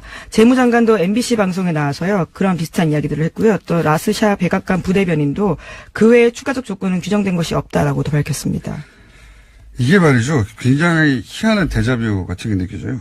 이게 이제 우리 정부가 이 지금 북한 문제를 풀기 위해서 이를 진척시키다가 보수 언론으로부터 받는 공격을 갑자기 트럼프 백악관이 받고 있는 거거든요. 네, 굉장히 앞장서서 지금 방어하고 있는 입장인 건데요. 그러니까요. 트럼프 대통령이 막 여러 가지 얘기하고 그러니까 그리고 뭐 연설할 때 김정은 나올 때 막 야유하고 그러니까 그러면 안 된다고 지금. 트럼프 본인의 이익과 이 북미 정상회담의 성사가 일치한다고 보는 게 확실하고요. 지금 트럼프 대통령이 보니까. 그리고 본인의 이익과 일치한다고 생각하는 한 북미 정상회담 성사 가능성이 대단히 높다. 예. 그렇게 보입니다. 지금 우리 정부가 보이는 태도를 트럼프 대통령이 보이고 있어요. 이건 정말 놀라운 일입니다. 예. 그리고 북한 정권을 그러면 교체하지 않을 거란 말이냐. 왜냐하면 미국에서는 계속 레짐 체인지 정권. 예, 오랫동안 나왔던 이야기죠. 예. 오랫동안 북한의 정권을 교체하겠다는 얘기를 했거든요. 근데 지금은 그 CIA 폼페이 국장도 그런 얘기 계속 해왔는데 그러지 않겠다라고 지금. 네, 그렇죠. 거기에 대한 질문이 있었는데요. 그에 대해서 그렇지 않겠다라고 대답했습니다. 그 놀라운 변화입니다, 현재. 예. 북한이 원하는 건 이거거든요. 그게 뭐 공산주의든 자본주의든 삼인주의든 북한이 원하는 건 김정은 체제가 보장받기를 원하는 거잖아요. 예. 자기들 체제만 유증되면 뭐 지금 시장도 개방하겠다는 거고. 여하간 지금 트럼프 행정부가 기본적으로 과거에 문재인 정부가 받던 공격을 받고 있고 문재인 정부가 하던 방어를 스스로 하고 있다는 거. 어떤 측면에서 굉장히 북한과 가까운 이야기들을 하고 있는 거죠. 맞습니다. 북한이 원하는 것들을 트럼프 행정부 고위 인사들의 입으로 지금 미국 국민들이 듣고 있는 중입니다. 예. 참 이런 날이 오네요. 예. 그런 뉴스들이 있고요. 예. 다음 뉴스는요. 네, 어제 정우영 국가안보실장이 시진핑 중국 국가주석을 만났습니다. 현재 중국은 최대 정치 행사인 양회가 진행되고 있는데요. 그 기간 동안에 외국 사절을 만나지 않던 관례를 깨고요. 정 실장을 접견한 겁니다. 시 주석은 중국은 한국에 가까운 이웃으로서 남북 관계가 개선되고 화해 협력이 일관되게 추진되는 점을 적극 지지한다라고 밝혔습니다. 정 실장은 또 오늘은 러시아를 방문할 계획입니다. 참 어제도 잠깐 얘기했지만 한국 중심의 다자 외교를 처음으로 하는 겁니다. 예. 다자 외교 판에 우리가 낀 적은 있어도 우리가 여기저기 돌아다니면서 빨리 당신들도 끼라고 다 잘 돌아가고 적극적으로 이야기하고 있는 거죠. 처음이죠. 이게 이제 시진핑 국가주석이 이 양회할 때는 외국 사절 안 만나고 국내에서 가장 중요한 행사이기 때문에. 근데 이제 만났다는 거는 생각해보시면 작년 전 세계에서 그 소위 유명자한 언론들의 외신 탑은 북한 문제였어요. 항상 북핵 문제. 왜냐하면 트럼프하고 김정은하고의 설전은 전 세계적인 그렇죠. 말폭탄을 주고받았었는데요. 화제였고 거의 이 전 세계적인 관점에서 지구 온난화 같은 이 글로벌 이슈였거든요. 이거 왜냐하면은 핵 전쟁이 일어날 가능성이 가장 높은 지역. 게다가 그 말폭탄이 전 세계에서 가장 강력한 힘을 가진 미국 대통령하고 전 세계에서 가장 예측 불허한다는 북한 사이에서 벌어지고 생중계 되잖아요. 네, 그런 불안감이 굉장히 고조됐었습니다. 저희도 그런 뉴스 많이 전해드렸었는데요. 물론 전쟁 안 난다라는 취지였지만요. 그러니까요. 근데 이제 제3국에서 보면 어떻게 될지 모르는 일촉즉발의 상황이었고 이게 글로벌 이슈처럼 다뤄졌어요. 지구온난화처럼 진짜로. 그보다 더 자주 다뤄졌죠. 그래서 이 문제를 푼다고 하는 것은 이 세계적 이슈가 해결되는 관점이라 이 이슈를 들고 이렇게 해결하겠습니다 하고 카드를 내밀면 다들 나오게 돼 있어요. 맞이하게. 예. 시진핑 주석도 튀어나오는 거죠. 예. 한국이 이런 외교적 지위에 오른 건 처음입니다. 그렇습니다. 중국에서 그렇다는 거고. 일본도 갔죠? 네, 서훈 국가원장이 갔는데요. 어제는 고노다로 일본 외무상과 면담했습니다. 고노 외무상은 현재 상황에 이르기까지 경주해온 한국의 노력에 경의를 표한다라고 발표했고요. 또 현 상황은 동아시아의 기적 직전의 상황이다라고 이야기했습니다. 앞으로는 한반도 비핵화 문제 해결을 위해서 한국과 긴밀히 협의하고 공조해 나가겠다라고 하는데요. 오늘은 서 원장이 아베 총리를 만나게 됩니다. 이것도 굉장히 이례적인 상황입니다. 진짜. 일본이 우리 말을 들으려고 기다리고 있고 일본 입장에서는 오로지 그 제재 압박 얘기만 1년 내내 하고 있었거든요. 1년 내내 하다가 우리 보수와 정확히 일치하게 얘기를 해왔어요. 그동안. 그래서 홍준표 대표가 이제 아베 총리를 만나러 가기도 했고 정확히 일치해왔는데 차이가 있다면 지금 일본 보수는 엄청난 속도로 태세 전환을 하고 있어요. 왜냐면은 미국이 태도를 바꿨잖아요. 그렇죠. 트럼프 대통령 발언 전까지만 하더라도 그러지 네. 않았습니다. 미국이 태도를 바꾸자 왜 일본은 전혀 모르고 있었냐. 재편 패싱 아니냐는 얘기가 엄청나게 쏟아지고 있고 그동안은 북한 긴장 관계를 통해서 지렛대 삼아서 아베 수상이 지지를 유지했다면 이제는 외교도 못한다. 버림받고 혼자 놀고 있다. 이게 지지를 떨어뜨려서 아니다. 우리는 미국과 같이 가고 국제 공조하고 있다 하고 태세 전환을 해야 되는 거예요. 그리고 일본은 항상 미국의 동아시아 전략하고 정확하게 일치하게 자기들 전략을 세워왔거든요. 우리보다 한미동맹이 얘기를 더 많이 하는 곳입니다. 거기는. 완전한 일치. 트럼프 대통령이 이제 역대 미국 대통령은 항상 그 선을 유지해왔어요. 예, 에치슨 라인 얘기도 있고 오래됐지 않습니까? 이 얘기는. 근데 트럼프 대통령은 그런 거 신경 안 쓰거든요. 네, 그래서 당장 4월 달에 지금 정상회담 하겠다라는 건데요. 예. 그래서 이제 트럼프 대통령이 북한을 만나기 전에 일본 수상이 트럼프 대통령을 만나겠다는 일정을 막 잡고 있는 거예요. 예, 그렇죠. 예. 미일이 만난다라는 겁니다. 예. 그러면서 이제 본인의 뜻대로 트럼프 대통령을 움직이려고 하는 혹은 최소한 그런 노력을 하고 있다는 걸 보여주고 싶어 하는. 그러니까 미국으로부터 버림받는다는 공포가 일본에 있고 트럼프 대통령이 북한과 만날 게 거의 확실시 된다고 판단해서 일본 국내 언론들을 보면 빨리 적이 올라타야 된다. 이런 분위기가 있어요. 예. 또 아베 총리는 내국 정치에서 굉장히 또 몰려있는 상당이거든요. 그렇죠. 예, 예. 일본 국내 정치 내에서 상황에서요. 예. 국내 정치 상황에서 굉장히 어렵지 않습니까? 계속해서 자신이 했던 거짓말이 드러나고 있어요. 네, 예. 사학 스캔들 관련해서 관련 공무원이 자살까지 한 정도입니다. 참 어쩌다가 한순간에 이런 취직에 왔는지 모르겠는데 이거 타이밍을 놓치면 안 된다. 천재일류의 기회라는 생각을 더 많이 하게 됩니다. 여하간 구체적으로 그렇게 돌아가고 있고요. 자, 제가 어제 블랙하우스 녹화 날이라 혀가 더 꼬이네요. 예.